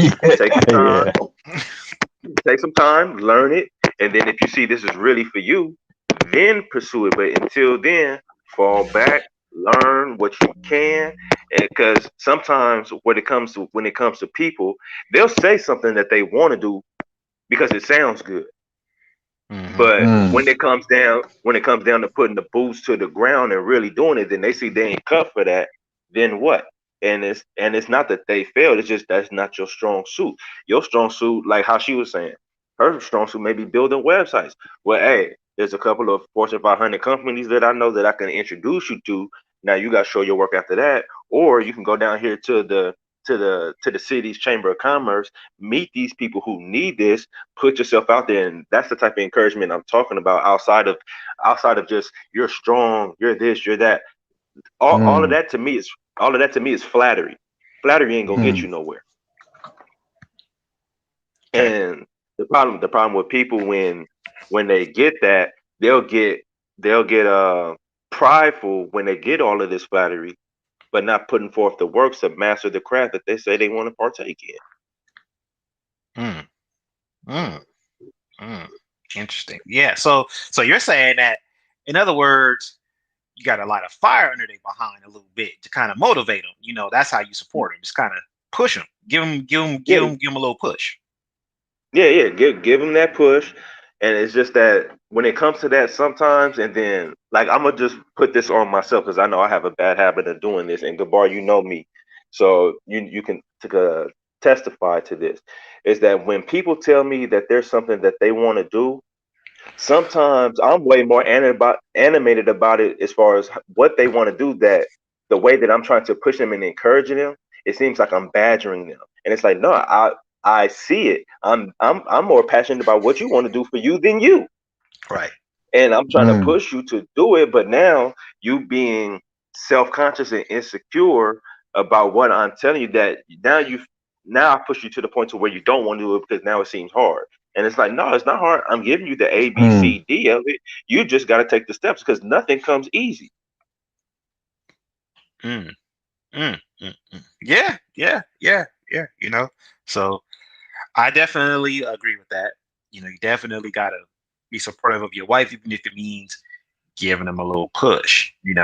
and at the same time giving them that criticism that they need to hear, whenever they're trying to pursue something. Definitely give them the constructive criticism, give them the correction that's needed, give them feedback, so that way they can make the improvements as they go along. Yeah, definitely, I agree with that. I definitely agree with that. And just to kind of piggyback on something else that was said earlier, it kind of had slipped my mind. When Kalavata was talking about, the whole working for your boss versus working for you as a husband and everything and all that, and then having that having that strife and contention with the boss. When Kalavata was like, man, we could borrow, man. You already know. I'm like, yeah, I know. Calavana gonna turn into Ice Cube on you. He gonna run up in your building. So that's where Calavana's at. He going Ice Cube on you from straight out of Compton. So yeah. That's the kind of background we got. But all right. So so let's adjust a couple of these scriptures that I brought out to them. Okay. Yeah, it's gonna turn up a little bit. All right, so I'm just going straight for the juggler. All right, let me pull it up real quick. There it is. All right, and let me share my screen so that way people can see what I'm sharing. All right. So 1 Timothy chapter 2, verse 11 down. I'm gonna just read verse 11 and verse 12. So it says, "Let the woman learn in silence with all subjection, but I suffer not a woman to teach, nor to usurp authority over the man, but to be in silence." Okay, so now when Sister Asante, when I had her on, she said how she teaches and everything and stuff, and how she kind of more so, she's kind of more so in that lane in her household more so than her husband. Okay, so when I read this, whenever I read this, I believe her response was, I didn't go pull the clip, but she really didn't have any opposition to it. She really didn't have any opposition to it, from what I remember. She really didn't have any opposition to it. She wasn't like, nah, that's off, that's wrong. Y'all understanding Paul wrong. This, and that, whatever. No, there wasn't too much opposition. So to you brothers, I wanna ask in regards to this scripture. Do you allow your woman to speak or remain silent? Do you let her usurp authority over you, or whatever? I mean, how does that passage apply in your situation? Let me go to Aramis. Well, in my situation, there is no situation at the moment.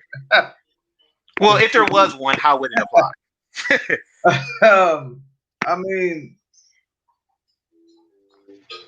I'm the authority of my household, so it's not going. But as far as teaching our children, and that's what that's how it's supposed to, But as far as I'm the head of my household, so of course, I would be above her. But as far as teaching the kids and stuff like that, that's how it's supposed to be. I'm out working and stuff like that. You're over the children. Right. So do you come at her and be like, "Hey, woman, shut up"? No. You know what I'm saying? Like, no. Shut up. You ain't got no authority in this house. Shut up. No. Is that how you okay? No. Hey, some brothers do. It's I know you've heard the stories. I know y'all heard the stories. Some brothers. It's like the brother Vince was saying about oppression. It's not it's not supposed to be that way. I'm not gonna oppress my wife. Right. Okay. All right, Vinny, it's on you. So how does this scripture apply to your situation if it calls for it? Um, well, you know, me personally, I look at this scripture as you know, this is a very controversial scripture, Yeah, that's but why I'm reading it. I look at it as you know, I never was really like that with mine, you know, only first of all, you know, there's a context behind this whole little situation going on. You know, it was a lot going on in that community. You know, so he had to come down and lay the rule down. You know, so but at the same time, like I don't, you know, if they're learning in silence, then I mean, and that means they're not asking, nobody's asking questions. You know, there's no communication on what's going on with the scriptures. You know, but my thing is, you know, I don't know, man. I just don't. If she's speaking the wrong thing, then yeah, then you got to be quiet, you know. This But is like, hey, but sis, you go off. You need to shut up. yeah, you know, stop saying what you're saying, you know, or why are you saying that? You know what I mean? But you Oh, know, man. I mean, I don't run my house like that, you know.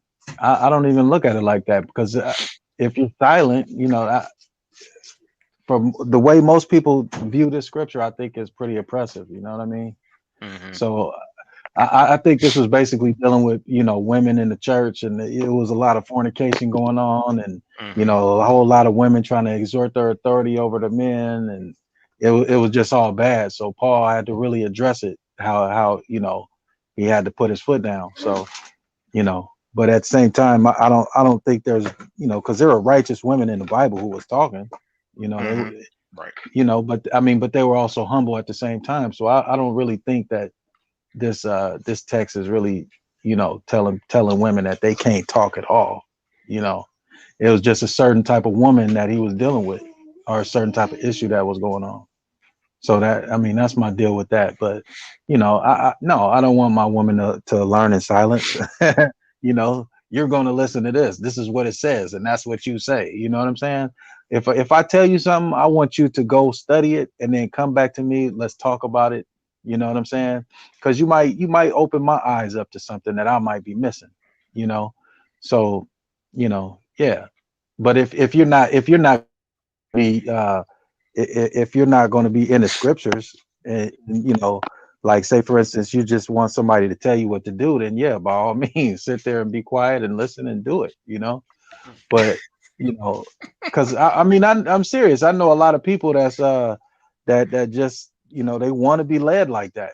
You know, there's that type of group of people out there that's like that. But I mean, you know, personally, I don't see that scripture talking about that. But that's my opinion. I could be wrong. If I am, then you know, you brothers correct me, and I'll Well, yield. okay. So let me throw a precept at you. Let me throw a precept at you. Let me see what you think. So let's go to your apocrypha real quick. Sirach 26, Sirach or Ecclesiasticus 26 and verse 14. Okay. So I'm gonna read this. Let me see what your feedback is. All right. So it says, a silent and loving woman is a gift of the Lord, and there is nothing so much worth as a mind well instructed. So now, we got another place where it's telling the woman to be silent. That's not Paul. That's not Paul. Where it says that a woman who's silent is actually a gift from the Most High. So, uh, what's your take on that now? When you uh parallel it with what it says in First Timothy chapter 2.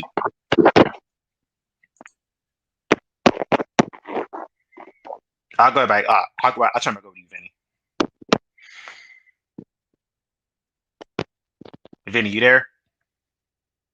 My bad, I'm muted. Oh, okay, okay. Yeah, go ahead. So I was saying like silent in terms of what though?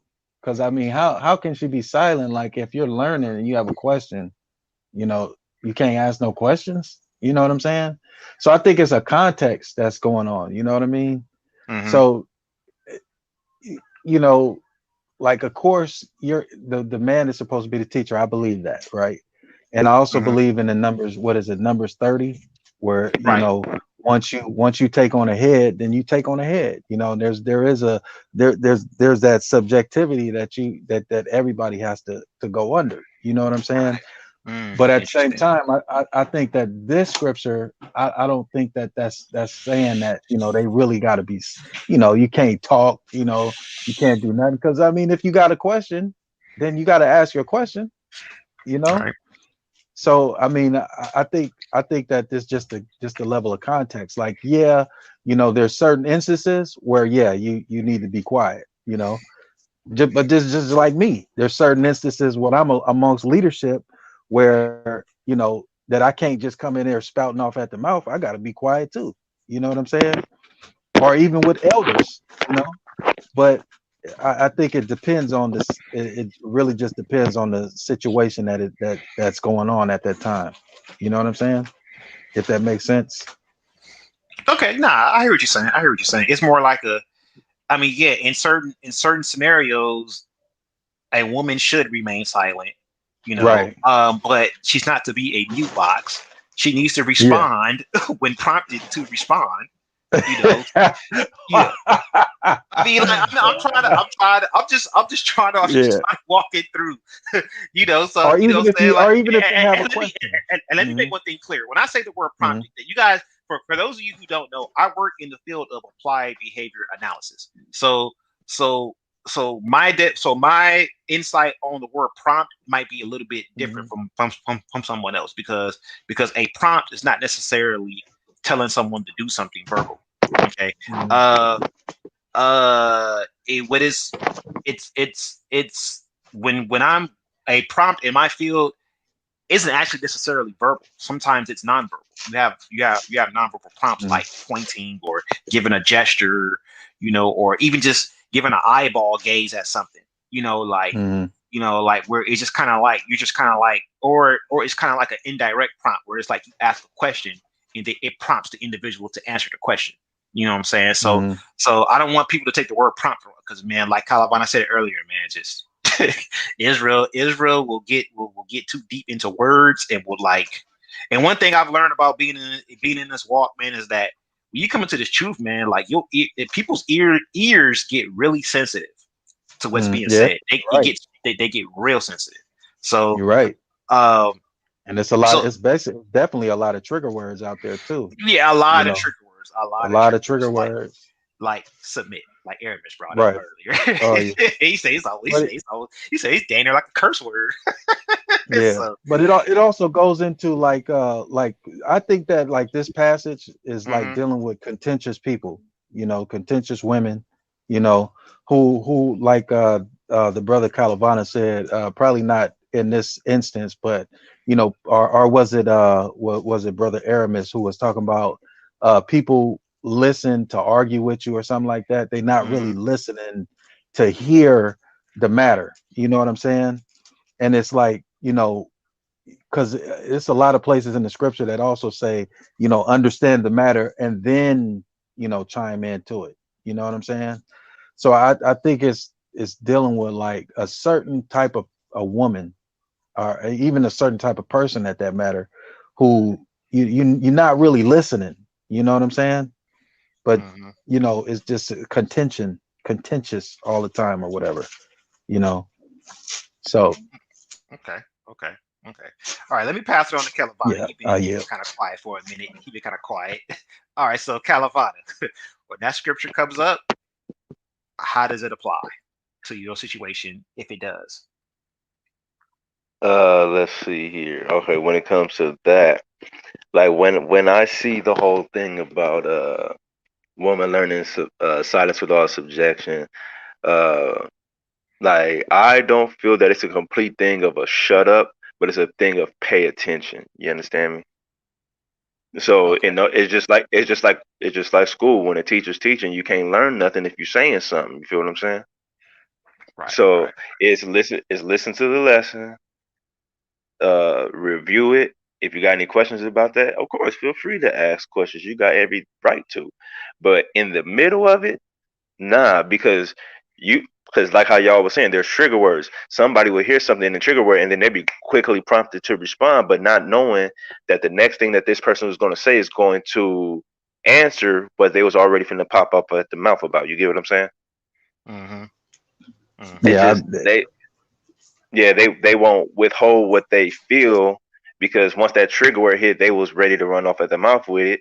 But yet, in the next thing that the very person was finna say was already going to answer the question that they was finna try to jump out and ask, or you know what I mean, something to that context. So I don't really feel that it's a shut up. It's just a pay attention. And then uh hey, well, bring back up that other one that you bought from Sirach, Gabbar. All I right, hey, believe I that was just from want Sirach to that say you that bought. I just want to say that that's exactly what I meant to say, but I didn't say it quite as elegantly as the brother did. But yeah, to that. Yeah, because what did that one say again? Oh, okay, let me it see. I says think you just brought it up it says there. a silent and loving woman is a gift of the Lord, and there is nothing so much worth as a mind well instructed. Now peep game what it says here, and if I'm wrong, brothers, feel free to correct me. Okay, so a silent and loving woman is a gift to the Lord. Now, when I see silent and loving woman, it's just a woman who's paying attention and can respect things that's being said. Because as you see, as it says after that, and there is nothing so much worth as a mind well instructed. That means she took in what was being said. Mm. So it didn't leave room for her to have to speak up, like how the brother was saying, to where in the situation where it was in the First Timothy, to where there may have been in for the fact that I have a lack of a better word right now, but it may have been some ratchet women in the synagogue, and they was probably in there talking off the side of their face, and they like, man, they really need to shut up because they don't know what they talking about. Because you know, Mm-hmm. some people will take these scriptures and flip it to their own personal disgruntlements because of something that they may have been through in their lifestyle, because now they want to apply that scripture to the ex-boyfriend that they just had, when the two have nothing to relate. But because she went through that trigger with him, as soon as she heard that, it reminded her of him, and now she's popping off. But that wasn't the context of what the man was speaking of it in. So that's why I was like, hold on, slow up, slow down, pay attention to what I'm saying, versus going off these trigger words and now you got something to say. You see what I'm saying? Okay, so it's kind of like I'm thinking about it's kind of like I'm thinking about whatever I don't know if y'all remember what was it called, deaf poetry. I don't know if y'all remember that. And then they had Kanye West Yeah. on there. Yeah, and then they had like Kanye West on there, and then he was kind of like he's all like, I won't hit her, but I shake her. He's like, listen, you know. So it's kind of I remember that. so, I remember so it's kind of one of those situations where it's like, woman, listen to what I'm trying to tell you. Like, hold on, stop talking and listen first to what I'm trying to tell you. So is that what you're saying? How it is, or I mean, like, or am I getting it wrong, or what? Like I get what you're implying, but let me see, to put it in another way, is that sometimes it's gonna take a few times for them to get it. But like how you're saying, sometimes, yeah, you can't slap her, but yeah, shake the best out of her, because at some point you have to try to knock some sense into her. And before Israel stop tripping, relax. I'm Yeah, not saying be got that's a extra. trigger word. Yeah, you about to get a whole lot of hate mail. Yeah. You about to get the hate mail, brother. Yeah. Hey, but you know what I mean, brothers. My thing to that is, if that's the case, if they're hating everything that I'm saying, then they need to hate the Most High, because with all the instructions that He gave us over the centuries, over the decades, over all this time that He gave us, and we still being wrathful and want to go to our own minds and stuff, He did a little more than shaking the mess out of us. You understand what I'm saying? Yeah. Fire and brimstone done came down to us. People done got sunk into the ground. People done Yeah. got drowned for this. You understand what I'm saying? Well, Right. So you if they know. worried about me shaking up somebody, Go ahead, then they brother. I'm got sorry. another thing come. Yeah. Oh no, you good. It's just, if they worried about me shaking somebody up, then they got another thing coming when the real judgment coming. Blood's being shed up to a Mm, horse's brow. Oh, it's gonna be mm. a shake, all right. The ground gonna Yeah. shake up under you. You You know. know what? And you know what though? I think a lot of people, what a lot of us miss is there's an order laid out, and the order is for a specific reason. We might not Hmm. understand that reason, but it's definitely an order being laid out. But at the same time, you know, a lot of us misunderstand that order and what the purpose of that order is, and we start making up, you know, attaching things that don't even got nothing to do with the order into the order. You know what I'm saying? Yeah. Right. Yeah, I mean, I think that silence is also it's basically like about like being humble. Like y'all was like the brother was saying, it's just like a certain type of behavior. Yeah, Basically, basically not being like what's the word they use like in the scriptures clamorous. Right. Yeah, I think it was in what is it like? I think it's in what Proverbs Yeah, that's that talks Proverbs. about I a think foolish that's woman. no, I think that's Proverbs. I want to say chapter 9. I want to Yeah, say it's chapter 9, but I know what you're talking about, where it says he is, like a a clamorous foolish, woman is yeah, simple and yeah. all that. Yeah. And it's basically talking about like being loud and being too Being outspoken. ghetto, You know what I'm saying? being ghetto. Yeah, In other yeah, words, exactly. Being ratchet. loud, ratchet, and ghetto, like some of my Yeah, neighbors. Yeah, all right, gotcha. Mm. Because some of my neighbors, man, I'm like, Oh man. Lord, man, I'm like, So, hey, not just your neighbors, some of these dudes. yeah, Hey, real These sauce. dudes is yeah. like that. yeah, that's for real. That's real Hey, talk. hey, That's real hey, talk. Gabbar, I saw you posted the link in the chat. Before you get on, man, I just wanted to say, shout out to the ladies that was on the panel, because I thought that was a very good build. I meant to say it in the beginning, but I missed the opportunity. But shout out to the women, man. Shout out to you for having that conversation, bro, because that was deep. Yeah, man. I mean, I don't even think I did it justice, honestly, man. I think there was a lot of stuff that I couldn't even get to, man, because it's so many questions that you just can't get to them all in one segment. Like you got to do part twos and part threes. It needs to be an ongoing conversation, So because as we continue to grow and go forward, like we definitely need to be, aware of what is happening with these sisters, just like how the sisters need to be aware of what is happening with us, you know. So yeah, definitely, man, definitely appreciate that. So yeah, the link is in the chat. Uh, we'll probably stay on, man. I'm not trying to go forward 4 hours again. So we'll stay on. I'm gonna bring brother Michael Paul in, because I know he wanted to address, because I know he had addressed the sisters on the last show and they were addressing him back. So I'm gonna give him the opportunity to come in and speak his piece. So I'm gonna go ahead and bring him in. As always, Debate Talk for You does not condone any foul language, name calling, or disrespect. If those things do occur, you will be removed from the platform immediately. All right. So let's go ahead and bring in Michael Paul. Michael Paul, you're live on the air. Shabbat Shalom. Hey, Shabbat Shalom, family. Peace and blessings to everybody out here. I hope everybody's blessed and keeping this Sabbath day holy. I just had a couple of. Am I on? Can you hear me? Yes, sir. Yes, sir. Okay. I just had a couple of things to address. Concerns. They're just concerns and kind of thoughts addressing the whole context of the whole women being submitted and submissive. I'll give you a little background on who I am according to my walk. My walk has been very difficult. I started younger in my life with Christian parents, a mother and a father in a household. There were 6 children. We were raised in the different churches. I mean, we were there Wednesdays. Every time the door was open, we were there. So I've been brought up in the word according to the Christian belief doctrine, which would be not keeping the commandments and stuff like that. But we didn't practice pagan idolatry. We did do the Christmas, and we didn't do the Halloween, and Easter was not picking up Easter eggs and stuff like that. But so I've had a pretty good upbringing outside of them falling away from even that and becoming, the way they are today and being swayed and stuff like that by untruths.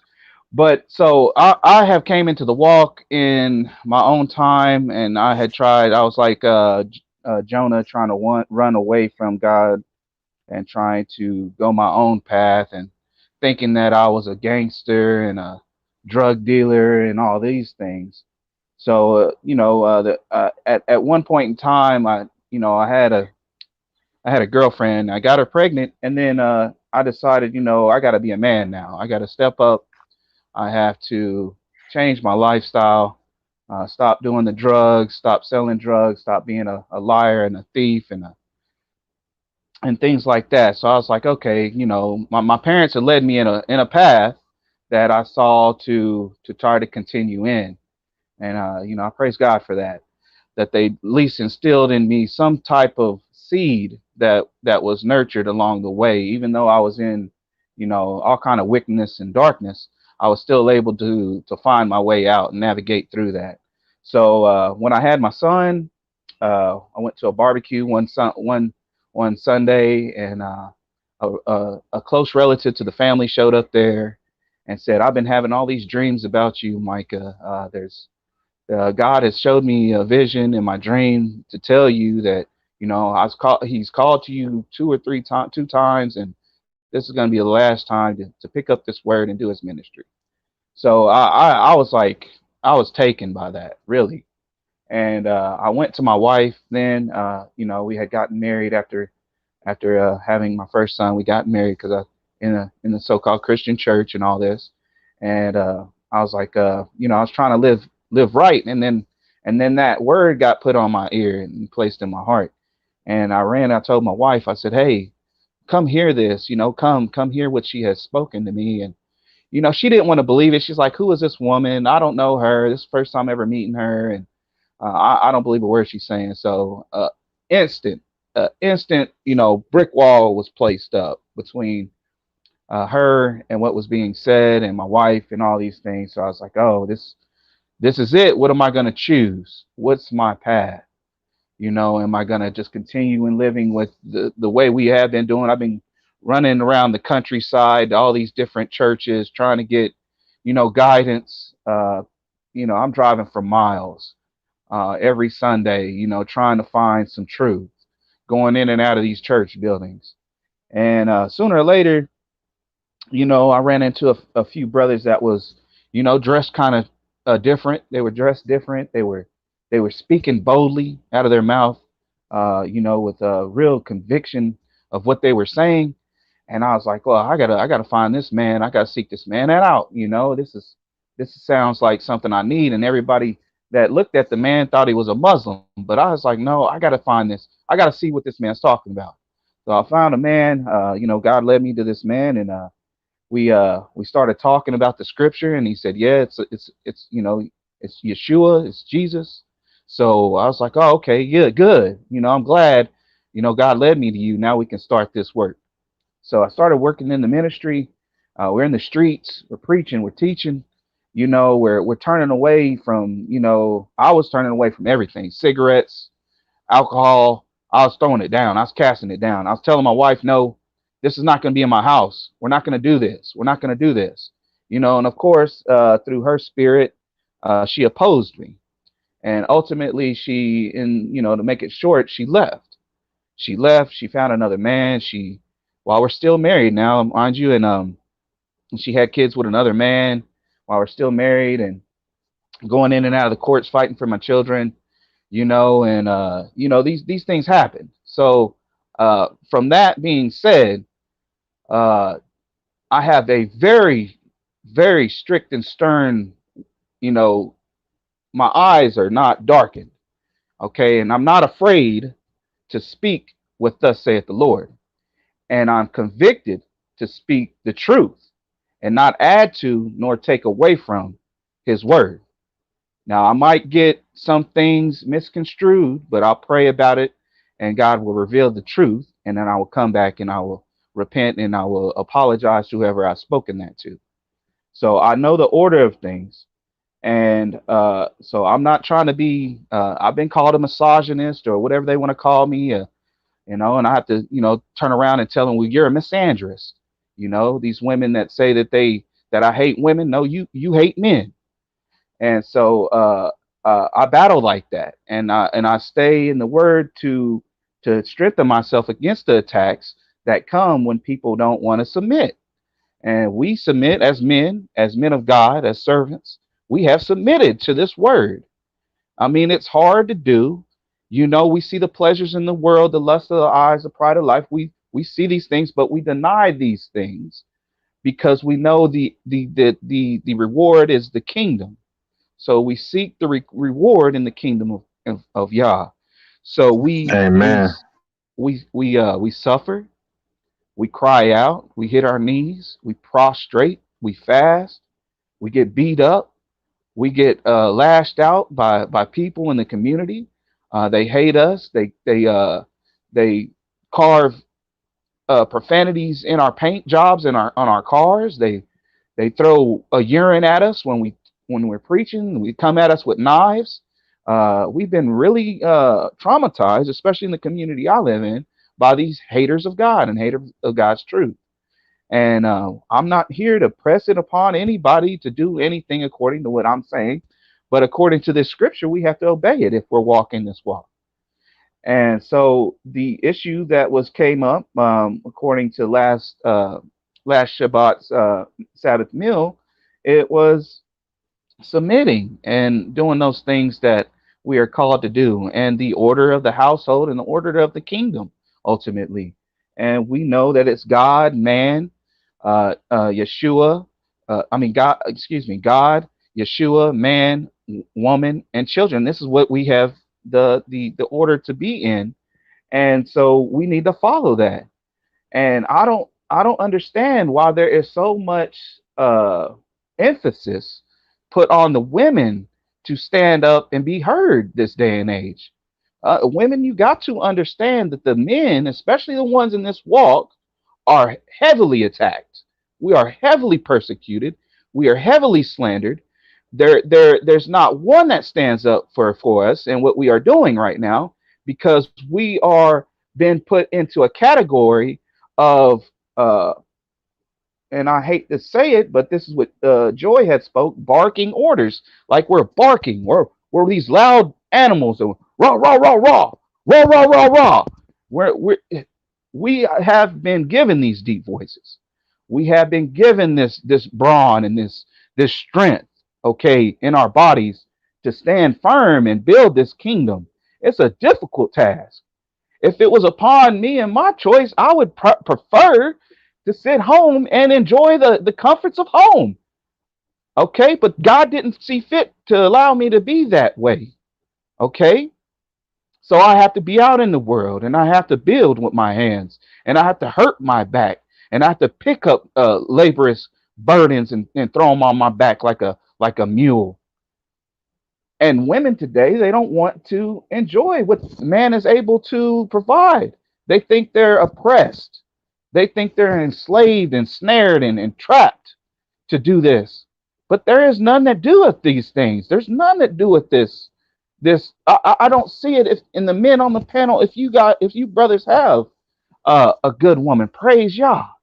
Praise Yah. I pray that, upon your households, men, that these women endure with you until the end. That these women will, suffer with you when things go bad. That they don't turn away from this walk and will raise your children up in righteousness and holiness.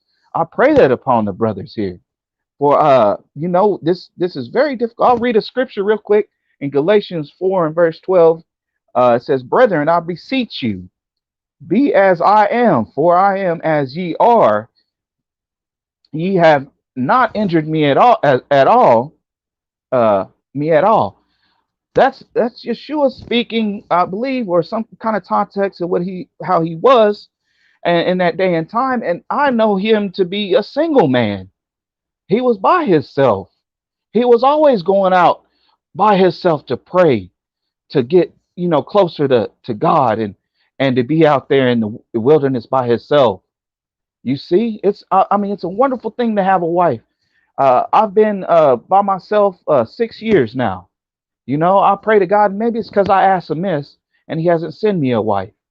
Maybe it's because I sought to find one. Because I feel like my children are missing that womanly connection in our household. I'll continue to pray for one. I'll continue to pray that he send me one. I've had brothers even pray against me and to say that I don't need a wife. In my own community, would say, no, you don't need a wife. No, I'm not praying that prayer for you, brother. So you got to understand this is a difficult task we're in. We're not only opposed by the outsiders, we're opposed from the people that are within our gates. So the walk that we walk is very very hard, the path. So we got to be careful with these words, barking orders. We're not trying to bark orders.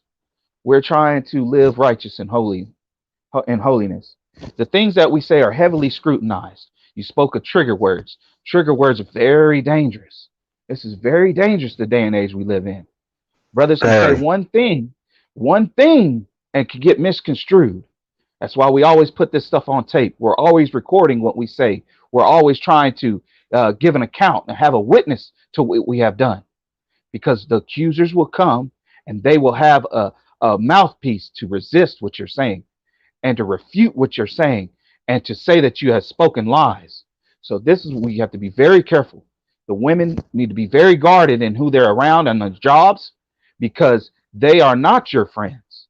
They seek to tear you down any way they can. They seek to tear your household apart. And there is a woman that is foolish that tears her own house down, as according to the scripture.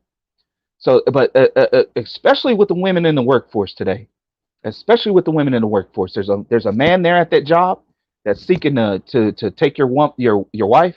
There's a woman there that's seeking to take you from her. There's a woman there that doesn't like how you live. They're jealousy. They're envious. They're deceitful. Highly wicked people out here in this world. Very dangerous. Very dangerous. Dangerous day we're living in. Uh, you can't do anything. Your mind, they think your mind is detached from reality. In reality, they're detached from God's truth. So there's no core in them. We have a core that we stand on, and they don't understand that core because they're not called, they're not chosen. So just be very careful of how we speak about the men today, and brothers, for the women as well. We have to be very careful about speaking about how our wives are and what they are willing to do and what not to do. This needs to be very guarded. We need to be very guarded in this day and age, because I have brothers that have been brought in the front of the courts, because they didn't want to continue in this walk, and now we have litigation. Now we have to stand in before some godless heathen to render judgment on your own household, and you were just living according to the law of God. So be very careful, very careful. And let's see, in the video, I can't say her name. Isla, sister Isla. I commend her in that video. She stood on what she was convicted on when she was speaking about multiple wives. I commend her on that, because that is, women don't want to do that. Not even in the our communities now. Even you can see abroad, like even in the Islamic Muslim religious, they don't want to have multiple wives. They oppose that too. So this is the thing that these women are not accustomed to. They're not willing to abide in. And but Sister Isla was not opposed, because even in 1 Samuel chapter 1 verse 2, it spoke of him having two wives. So this is Bible. This is what the Bible says. This has been it's been misconstrued in Christianity. They deem it to be something evil or sexual, or something that men are just trying to be lustful. But we know that this is what the Bible says, and we have to stand on that. Okay, now dealing with Sister Joy, and she kept referring to men as Jakes. I don't know what that is. I don't know. It come from the 60s or 50s. I don't know, but be careful. Be very careful about Jakes and Jacks. Okay, I don't know what that is. Okay, brothers and sisters, followers of Yeshua, things like that. That would be more. I'm just, just speaking that out loud. Okay. Uh, I'm not trying to be, people are, oh, you're too strict, whatever, but, we'll have to give an account for all these things. Okay. The, yeah, Sister Ashanti here, she had, dealing with the topic of First Corinthians, the women to speak in the church. She went into the Greek.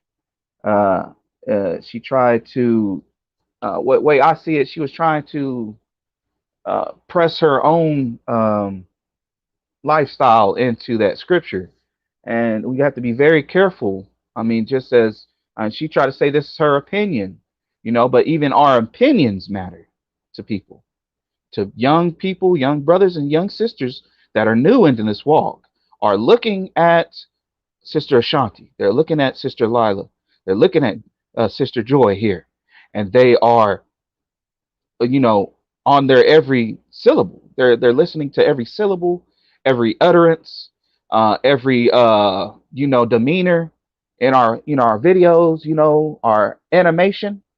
These things are scrutinized as well. We have to be very careful if you're a teacher, because we know what that Bible says about teachers. They will get a reward of a double portion, or something, the plagues and the curses. We have to understand that that's very dangerous.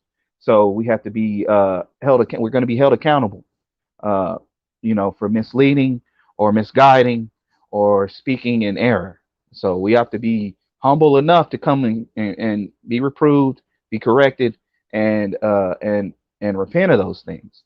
So I would just say on that topic, she was trying to say the Talmud, the rabbis, this and this and that. I mean, why are we bringing up so much to refute what the word is saying? I mean, this was not made for the geniuses, the biblical scholars. This book was for the workers in the field, the laborers, the burden carriers. This was for the shepherds, the goat herders. Okay, it wasn't for the scribes, the Pharisees, and these rabbis. This was made for simplest, for simple men. Okay, we have to use simple terms, okay, for people to understand. Okay, not everybody has the brain power and the mind power to go through all these words and syllables and contexts and things like that. Everybody, we have to make it simple so people can understand it and obey it, okay, and be held accountable by it. Okay, the yeah, just speaking into the opinions and stuff like that. Uh, yeah, definitely be careful of dishonoring our husbands, our spouses. That Proverbs 30:31 woman, she's mindful of her husband. She's praised in the gates. She's praised because she's out here working, providing. Her house is clothed with scarlet and linen. She isn't worried about the cold. These things. She works well with her hands. She's making garments. She's making tzatzit oats. She's doing these things. She's providing a learning environment in her household to bring up the young ones, so they will not, lack in that category, for when they have husbands, and families of their own. And that's what's missing. We need, especially for the ones that have children, we need to have that brought back into our houses so the young ones can be brought up. Well, that's what we're doing. That's what I'm trying to do with my children. We're keeping the Sabbath, we're keeping the feast days, we're abstaining from the appearance of evil. We're not doing all these other things because I'm trying to set the example and the precedents for them to teach their young ones, if the return of the Messiah isn't already at hand, which it already is. But that's what we're trying to do. And as a parent, we are accountable for what our children do. And so, just men on the panel, stay firm, stay firm. Um, uh, we I hate that that keeps the issue keeps getting brought up. The men that are, shut up, sit down, shut up, don't you say nothing, don't you, that stuff like that.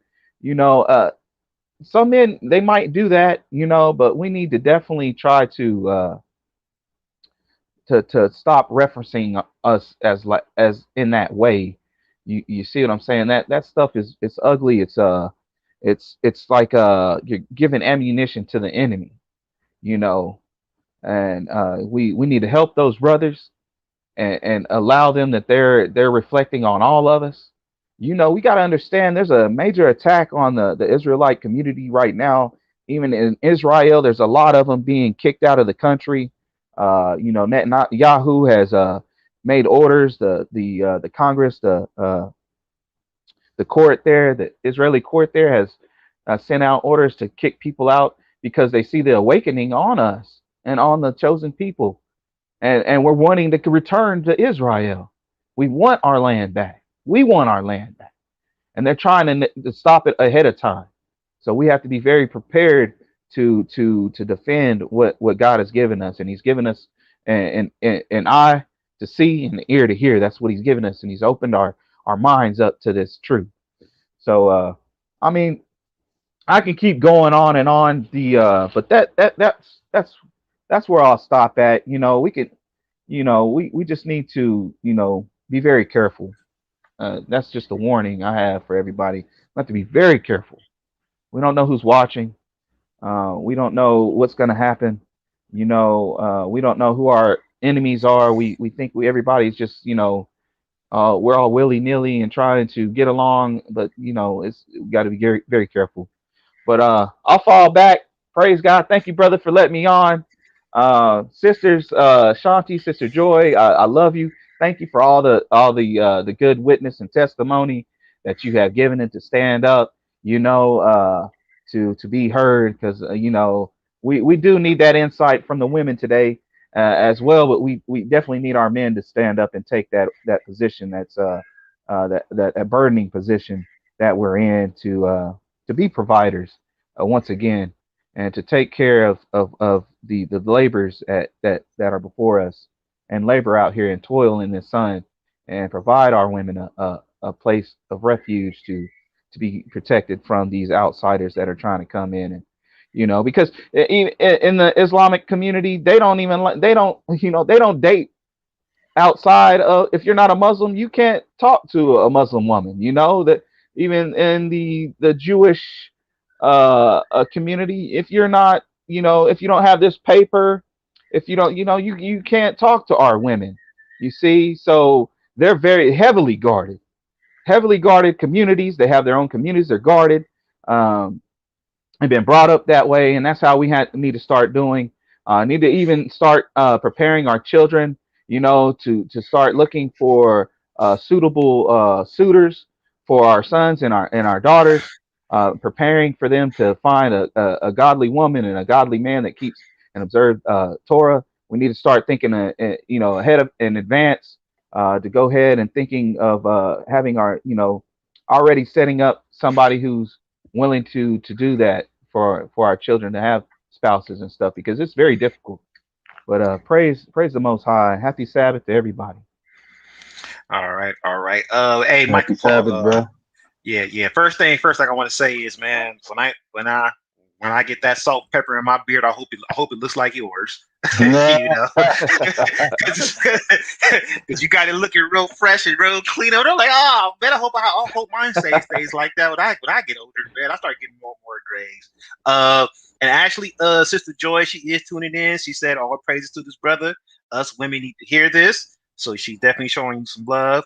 You said a lot of key things, man. I don't know if we'll be able to get to them all. But you said a lot of key things. I do have. Hey, brother, I'm like a machine gun, brother. I gotta run. Hey, I'll run it off, brother. Hey, y'all be on here for 3-4 hours, brother. I know, man. I'm trying to get my time down. I've been talking to my co-host about getting the time down. I'm like, man, we be on here like 4 or 5 hours, man. I'm like, gosh, but so we got to get this time down.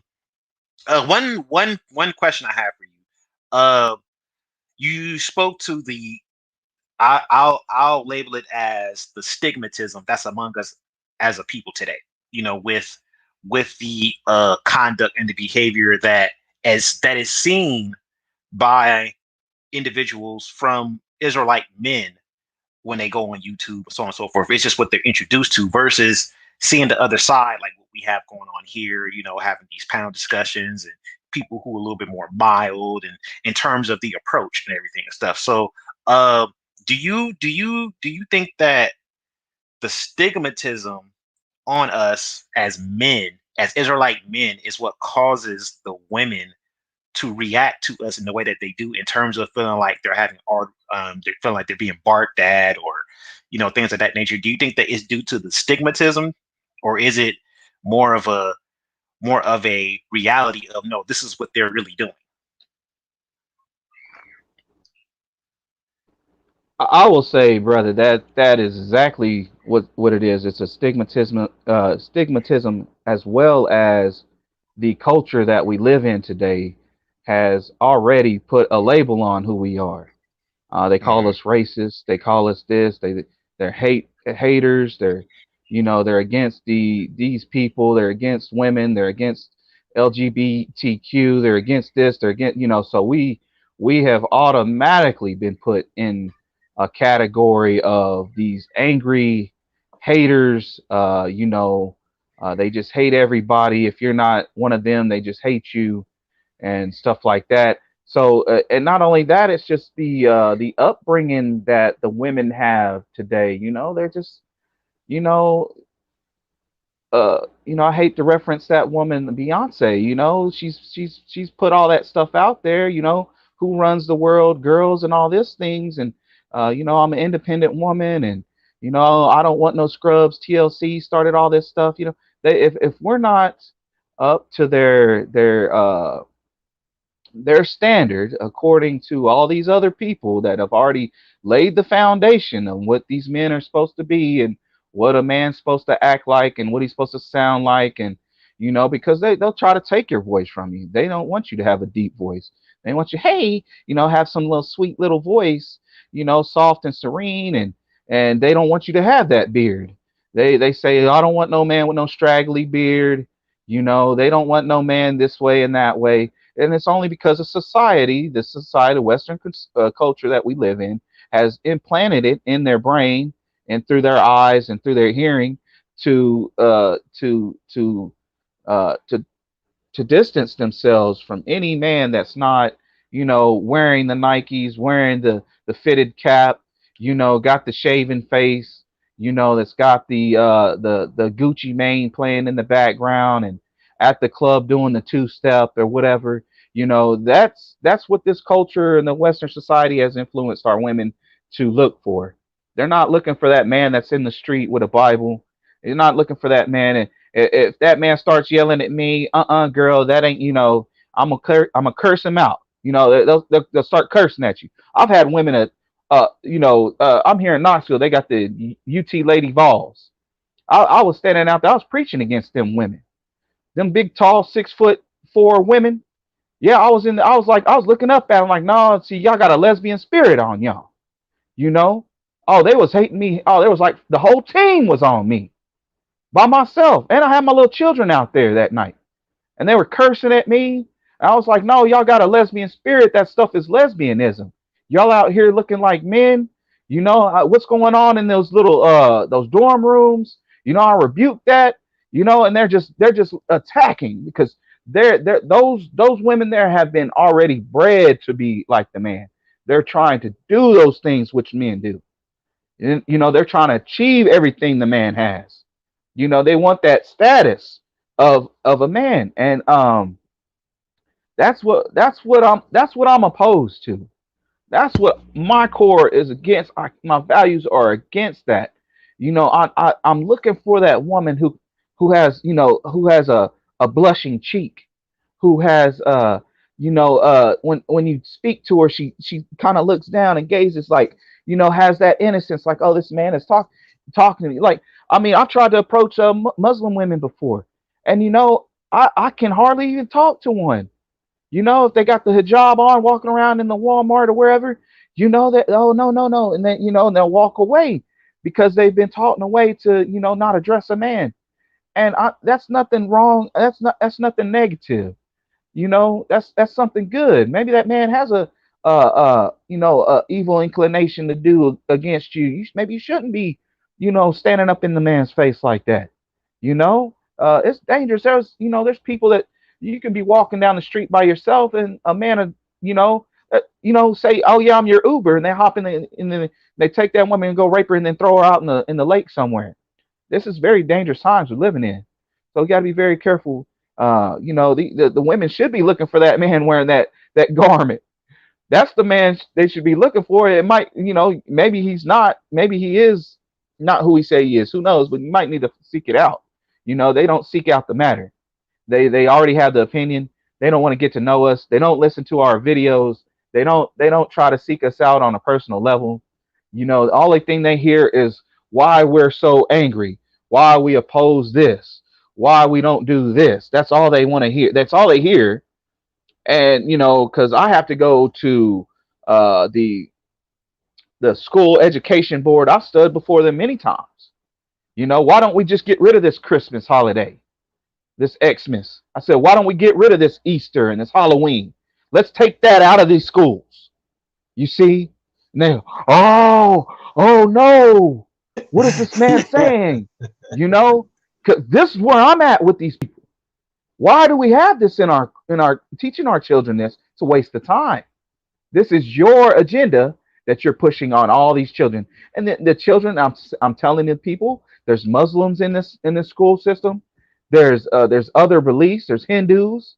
There's other beliefs in here, but you don't put forth their beliefs. But your Christmas is here, your Halloween, your paganism, your Ishtar worship. All this stuff is pushed. So I'm in front of them. I'm telling them, no, we need to get rid of it. And because these LGBTQ communities, they're up in their face. We want a bathroom for anybody who wants to say who they're this way, they're a man or they're a woman. In our school systems, so there's people doing that. I think I might have froze up there. Yeah, I think your camera froze up. I can still hear you though. Okay, all praises.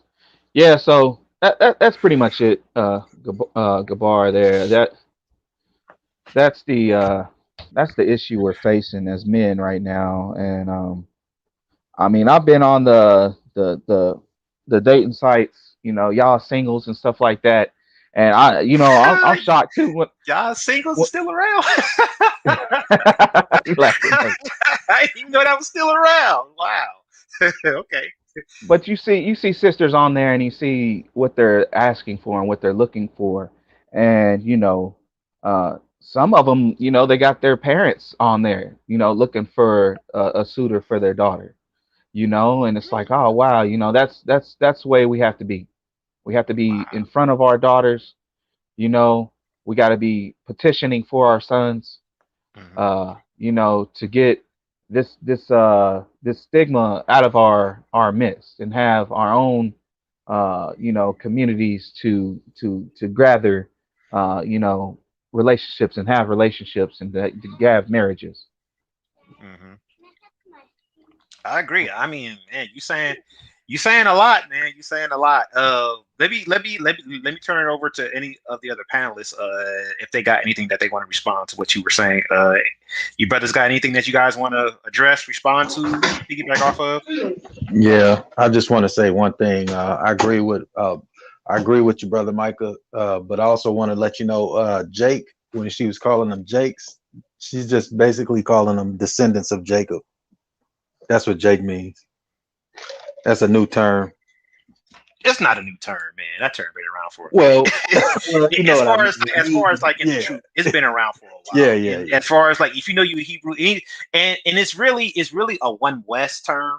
It's really like it came out of the One West, because you don't really hear anybody outside of One West or that has a One West influence in terms of doctrine or teaching say it. You know what I'm saying? Like it's really more so like a One West lingo that kind of comes from there, as far as like saying Jakes and stuff, because it's like saying descendant of Jacob, but now you got these urban apologists, man, they over here calling us Jacobites like it's an insult or something. Yeah.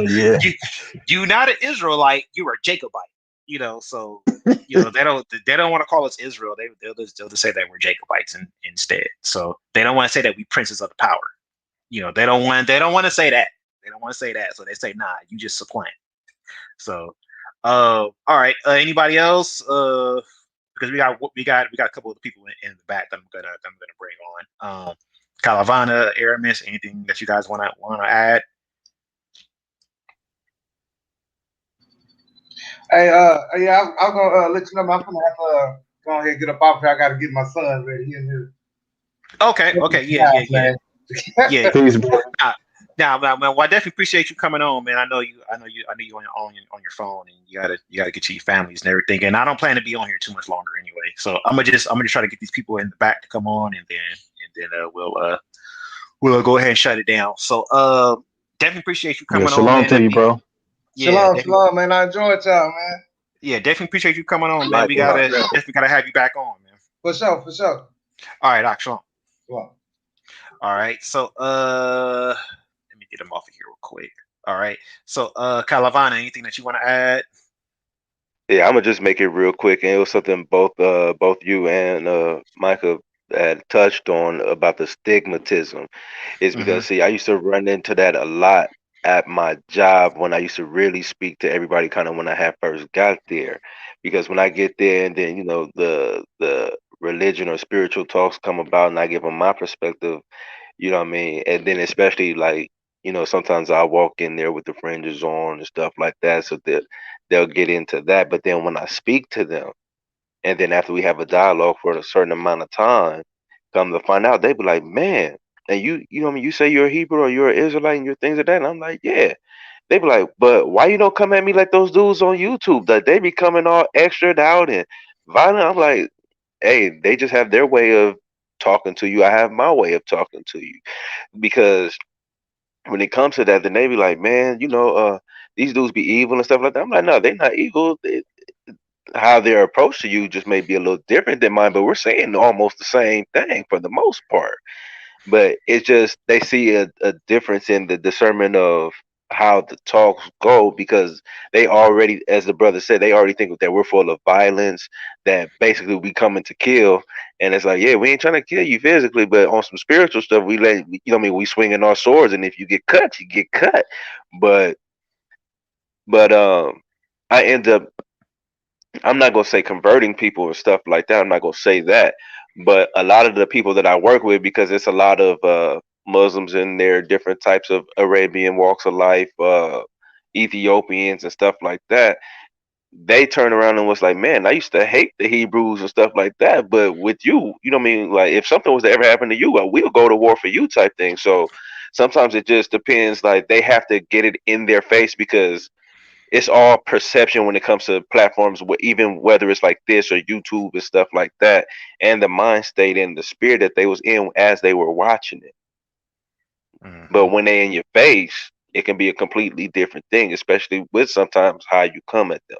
You know what I mean? It definitely says be bold as a lion, which indeed I do. You know what I mean? I speak with a presence, but I'm harmless as a dove to where they don't feel threatened. You get what I'm saying? Right. And and that is another show that I'm actually going to address. I'm actually thinking about talking with Brother BA about it, about actually having him come on and doing like a special edition of the Man Up segment here on Spiritual Food Sabbath Meal, where we can like address the conduct and things like that. So, because there is definitely a lot of stigmatism among our nation, so much to the point where, you know, in the past, when I would be with brothers and say like we're trying to form a congregation or something, and we got to think of a name for it, like it was actually on the table whether or not we should use the name Israel in the name because of the stigmatism that comes with Right. being an Israelite. So, now with the website project that I'm working on, I included Israelite in there because I'm like, at the end of the day, I'm not going to be ashamed of claiming my nation, but because I'm a representative of it. But at the same time, I do understand the stigmatism, so we definitely got a lot to clean up, and I think that would actually help out our sisters too. Hold on one second, y'all. Hold on one second. Give me one second, y'all.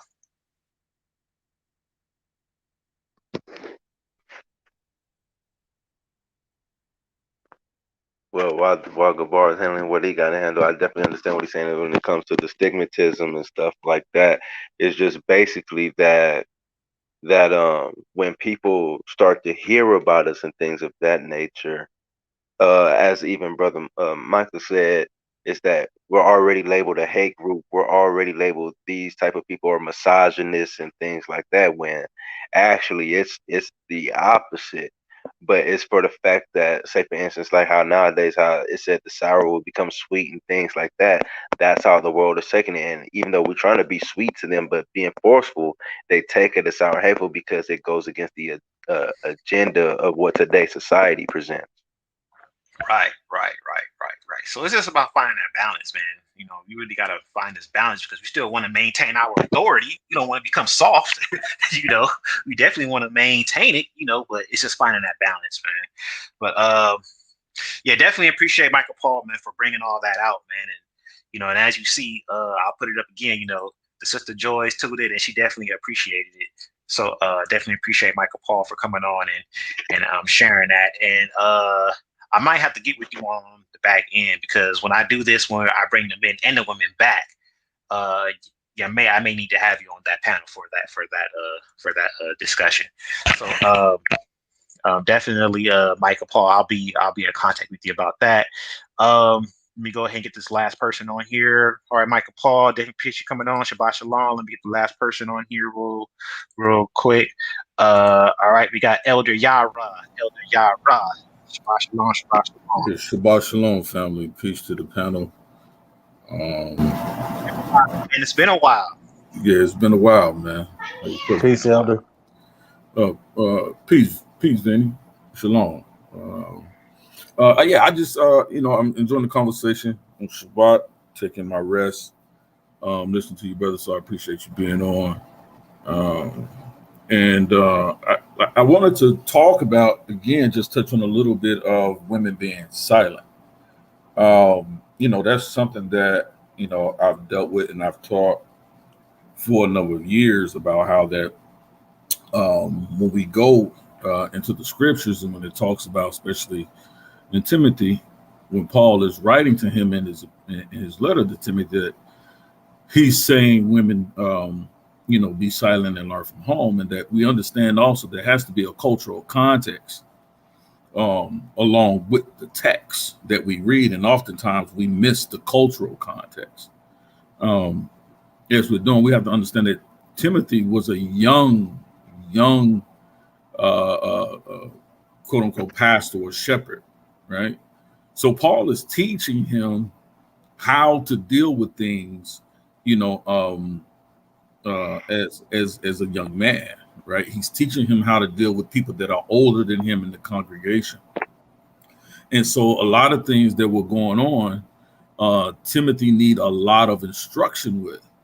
And so this is what you often see in Paul's letters to Timothy. But I also wanted to bring this out real quick. So I'm just going to get to a scripture real quick, if I may. And I just want to read Acts 18 and 26 when it talks about Aquila and Priscilla, right? And oftentimes when we read Paul's letters and people say, well, he said women should be silent in the church, and then you go into the book of Sirach and say, well, women should be silent. And I'm not saying that's the position you're taking, but I've heard people use that together as precepts. They rarely go into the scripture and resolve the fact that Paul was contemporary with both Aquila and Priscilla. They were supporters of his ministry. And so Acts 18 and 26 says, and he began to speak boldly, talking about Apollos. It says that he began to speak boldly in the synagogue. And when Aquila and Priscilla had heard, they took unto them and expounded unto him the way of God more perfectly. Now, if Paul is teaching that women should be silent, if he's teaching this to Timothy, and he's saying that's how it should be, then how does he not say this or teach this to Priscilla? How come she doesn't know this as well? Because she's clearly teaching to Apollos, a man, the way of the Most High more perfectly. And some people say, well, that word expounded doesn't mean that she was teaching, because there's a different Greek word for teaching is diadaikos, I believe. But the word that is used there, expounded on, let me see if I can pull that out real quick. That word is that word is etimeo or etimea or etithmia, right? And that word means to simply to go in depth or explain it in a more clear or a more subtle manner. So she's still teaching, but she's explaining the scriptures to Apollos. So if women are to be silent, and if we're taking that means to women shouldn't be heard, they should be seen and not heard, and they shouldn't teach a man. Well, how do we absolve this scripture, right? And then we want to go to just one more scripture. I want to go to Acts chapter 2 and verse 7. I'll start at verse 16. Right? When Peter is preaching, he says, "No, this is what was spoken by the prophet Joel in the last days," verse 17. God says, "I will pour out of my spirit on all people. Your sons and daughters will prophesy. Your young men will see visions. Your old men will dream dreams." Now, that word prophesy means to foretell events, to speak with divinely, to speak under inspiration, exercising the office of the prophetic office, but to speak under inspiration. Under inspiration of the Most High. So when we see this, also in Joel, I believe it's Joel 2 and 28, and then also here in Acts 2 and 16 and 17, where it says that your sons and daughters will prophesy. We clearly see here Paul could not be talking about women not speaking or being or not teaching, because there's no distinction made between other than your sons and daughters and who will prophesy. So, and I say this as well, and then I'll fall back, is that without women speaking boldly to men and to their husbands, there would be no Israel. If you go to the scriptures, even if we start with Sarah, she spoke boldly to Abraham, even though she called him my Lord. She wasn't calling him my Lord as if I worship you. She was calling him as that you're the ruler of this house. So I respect you in the manner. But yet you see, she spoke boldly. She spoke boldly. And without her being receptive to the things of the Most High, do we have an Israel today? Our sister Deborah in the scripture, without her being boldly, she had a husband. But at that point in time, she held one of the highest offices that you could hold in Israel. That's the meaning of her sitting under the mamre tree. Right? She even had to go into battle, even though just to simply her presence being there. Right? So, like, there's a lot of things we have to resolve. Our sister Esther, she went boldly before the king. That saved the nation of Israel. And so we can go throughout the scriptures. When the angel of the Lord came and spoke to and spoke to Samson's parents, if you read the scripture, if his wife wasn't there, like he was like Manoah was like, he was confounded, he was confused. So without the woman clearly standing up and being recognized and respected in our scripture, which a lot of our brothers fail to do that in their teaching oftentimes, that women should, they should be taking the back seat when it comes to this thing. That we have to have a balance. And I think we fail at that in Israel. So some of the stigmatism that we take on about being misogynistic is true, because that's what's happening oftentimes, right?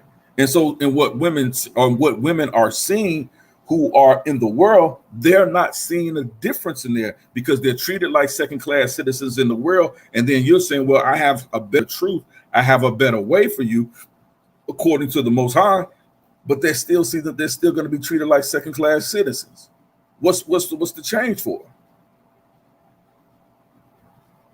If you come into this truth, we have to show them that you're going to have a better life than you want to have in the world. And I'm not talking about material things or worldly things, but my spirit should be freer. I shouldn't come out of a system of oppression, excuse me, and into another world of oppression. So I think we have to resolve that with ourselves and with our sisters going forward. We need more sisters teaching, but we find it's easier for too many brothers to keep them under hand and foot. So that's all I wanted to say. I'll fall back. Peace. Shalom, family. All right. Let me Calavana's got his mic unmuted. So Calavana, if you want to respond to that, you can go ahead. Oh, I was just sitting here listening. I wasn't even paying attention to my mic being muted or unmuted, to be honest with you. I'll say, if anything that I gotta say to that, because I really don't have any contention with the brother at all. I'll say, if anything, and maybe my context may be wrong of it too, but I mean not too, but my context may be wrong. Is because what was that he brought up? Acts 18:26. Is that what it was? Yeah.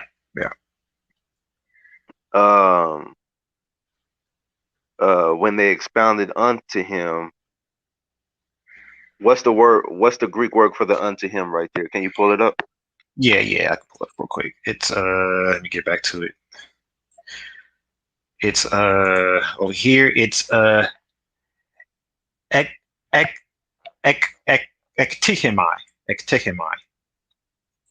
and it means to place or to set out, to put outside, to expose, to set up, to exhibit. Metaphorically, to set forth, declare, expound. And in Strong's defines it as to expose, figuratively, to declare, cast out, or expound.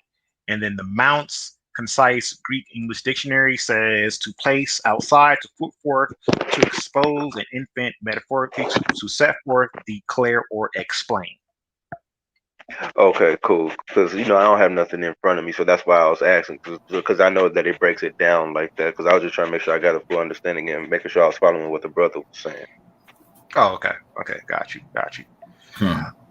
Okay. All right, Vinny. Anything you want to add? Yeah. I agree with what the brother was saying.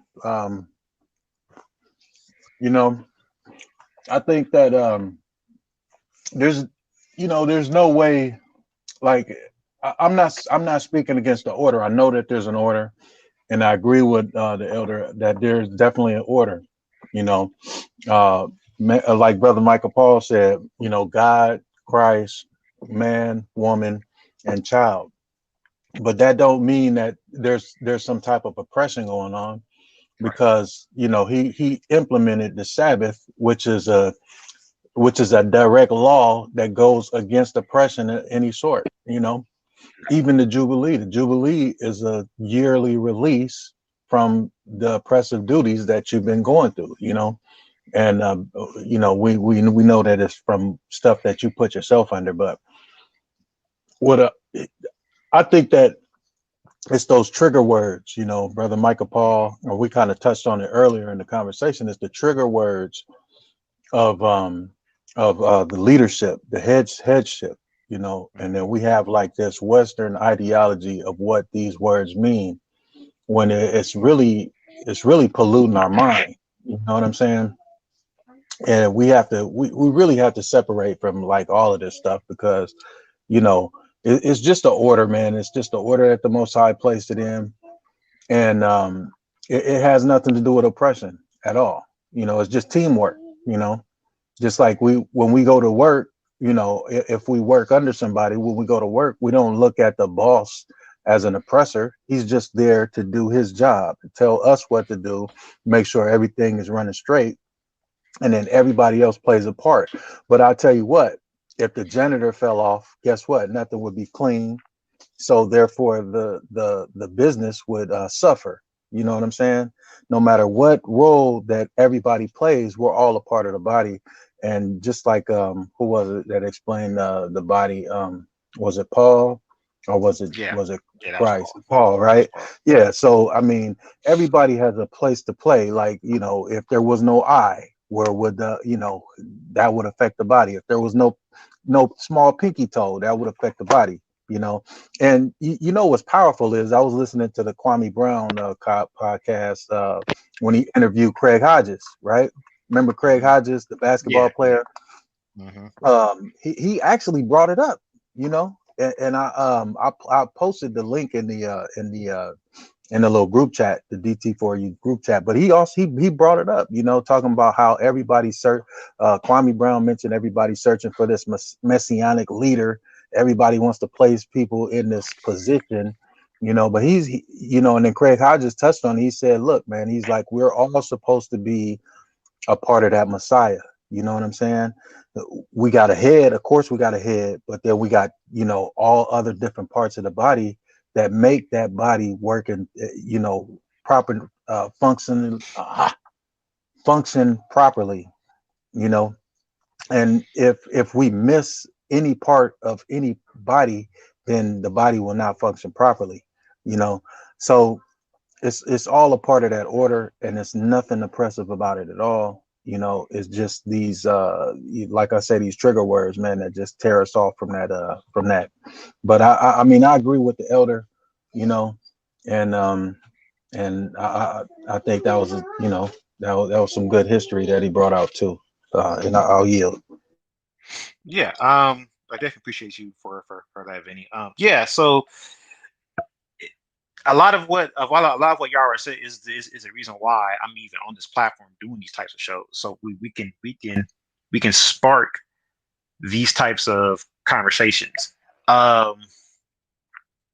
Sorry, y'all. Someone's in the chat that I just need to handle something real quick. Give me 1 second. All right, so yeah, I'll address that offline. I'll address why I did it. But yeah, so Vinny dropped off. No, wait, that was Calavana. He dropped off. Yeah, definitely. It's the reason why I'm even doing any of these shows in the first place here on Debate Talk for You, because I know that this is a platform where, yeah, there's debates that go on and all of that, but also we have a lot of healthy discussion. And this is, me, because I'm about the nation of Israel, I'm about my people. I know we need to have this conversation, and so that's why it's gonna have to be a third one where we are coming back and we are actually having the men and the women on the panel together, and we are actually Amen. and we're actually talking this out, because this needs to be an ongoing conversation, because we got a lot of issues. I mean, like, we already got a lot of issues just in general as a people, living in this Western society, as well as the rest of the world, but we need to start addressing these issues, because as we're coming out of this and we're starting to get this knowledge and information about the lies that have been told to us about our identity, and and the practices that we have, how we got to reconvert, we're still having to try to maintain households and marriages and structure and order and all of that. And a lot of the stigmatism from being in the world for what a man should be and what a woman should be, that kind of gets bled into the truth. But then it's like with these scriptures, we're dealing with an ancient Eastern culture as opposed to a Western culture. So it's like a lot of things get misconstrued and twisted. So in some ways, we do got to go back to the drawing board and really figure this out. So I'm actually hoping that we continue to have these conversations. Because I mean, I have a viewpoint on whether women should teach or not, and all this. Now I have a viewpoint. My co-host has a viewpoint on it. But I mean, and all that in terms of the structure and the women and everything and stuff, we all have viewpoints on it. But I think we do need to kind of go back to the drawing board, because we are over 2,000 years removed from from this way of life. Said we're 2,000 years removed from it. And we're trying to relearn something that we're 2,000 years removed from. We're trying to relearn this protocol, these steps, this process, this heritage, this culture, how we execute it. How do we execute it with the position that we're in now, being that we don't have our own land? How do we start turning back to it?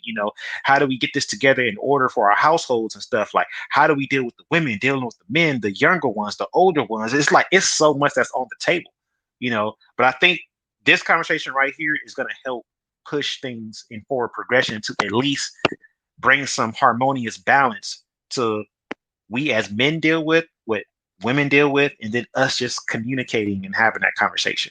So I'm definitely looking forward to having this back, having having brothers and sisters come back for a third session on this. Don't know when that will be, because that's going to take a lot of setting up. Because now I got to get in contact with more people. But Hey, when you do that, Gabbar, I'm gonna say it right here, right now, on record. When you do the one where the men and women come together, I want a slice of that pie. Yeah, yeah. yeah, I know, man. I know. I gotta figure it out, because I gotta try to make sure there's still room for people to come on from the chat and all that. Because it's already gonna be a full panel, and StreamYard already got limitations. So, Hey, I would say I would let the brother Michael Paul, jump in on my spot, man. I think that brother has a lot to say, yeah, definitely want to get Michael Paul back on here. I'm gonna see if I can reach out to him and try to get And him I to come agree back with on. you, bro. I agree with you. Let me tap into my inner Orthodox more. 100%. Yeah, but you right, man. We need to have these conversations, man. We definitely need to have these conversations. And to be honest with you, man, I enjoy the way that these conversations go. I mean, I like the debates, but I mean, the debates are kind of funny because you just lay out your position and the other person lays out their position and they rebut, so I mean, there's edification, but I think people get more out of it when we have these kind of discussions. You know what I'm saying? Right. As opposed to a debate forum. And that's not to knock the debates, because I like the debates. I learned a lot on the debates too, but I just preferably I like these discussions a lot better, and I'll fall back. Right. Well, I see that Yara have fell off, so definitely appreciate Yara for coming on, and giving his 2 cents on that. It's been a while since I heard from Yara, so definitely appreciate him coming on. Yeah, well, gentlemen, I guess we'll get ready to shut it down before we hit 4 hours, or about 3.5. I didn't even think we were gonna go this long, but all praises to the Most High. He allowed us to continue to go forward. So let's get some closing words. Let's start out with Calavana. Floor is all yours. All right, once again, peace and blessings to all my brothers that was on the panel today. Shout out to everybody who was in the comments section. I'm glad that we had a nice little dialogue and build. Wasn't no strife and contention. So when 2 or 3 are gathered in his room, in his name, there he is. So I believe that's why this was very peaceful. And I do look forward to do some more of this sometime soon. And everybody have a blessed rest of the Sabbath. All right, Calavana, definitely appreciate you coming on, man, and being a part of the panel. Most High willing, we're gonna have you back, and we will continue to have these talks and these discussions. Let's go ahead. Stay in the back for a second, because All right, I'm I gonna got holler at you. Yeah, I'm gonna holler at you once we go off air. All right, but Vinny, the floor is all yours. Yeah, I just want to say thanks for having me on the panel, bro. All praises to the Most High for everything, and I just thank him that he just woke me up, man. He saw fit to wake me up and saw fit to wake a whole lot of other people up, and that we all searching for truth. That's the whole thing I think we should remember, stay humble and just remember that none of this information is ours. It's been around for years and years and years, and he allows to wake up whoever he wants to wake up. So I praise the Most High for that. Also, praise all praises for the sisters that had the panel, Sister Ayla, Sister Joy, and then also Sister Shanti.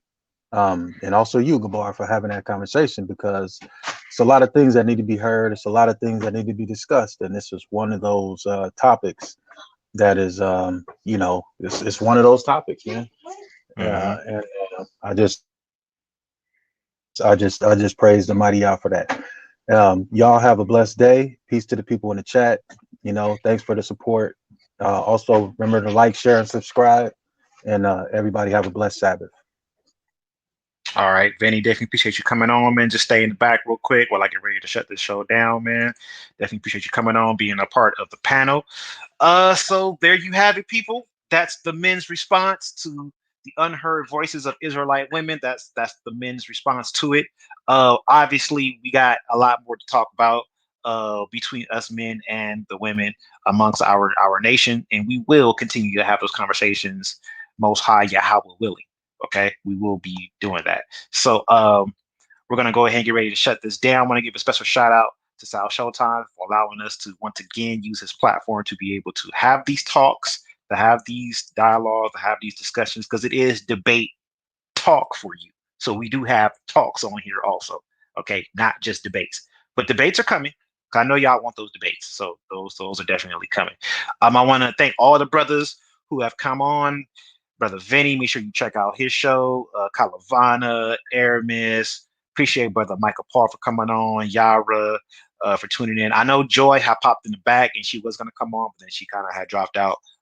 So I definitely appreciate her tuning in the chat. Hopefully the other sisters who are on the panel will check this out and they'll have some feedback for us. And let's just keep having these conversations so we can heal as a nation and we can get up out of here. Because I'm ready to go home. I don't know about y'all. I'm ready to get out of here. So let's continue to have these conversations so we can start fixing this stuff so the Most High can look at us and say, hey, you know what? They making moves in the right direction. And then once we get to a certain point or a certain threshold, he can send his son. And we can get out of here. All right. And we can go home. And we can live in peace and harmony and really experience the awesomeness of the Most High Yahweh and what he commanded to be created and brought forth. Okay. So and with that, I just want to say Shabbat Shalom to everybody. May Yahweh keep you and watch over you always. I am Gabbar Alaha. This is Debate Talk for You. I bid you all a farewell. Shabbat Shalom.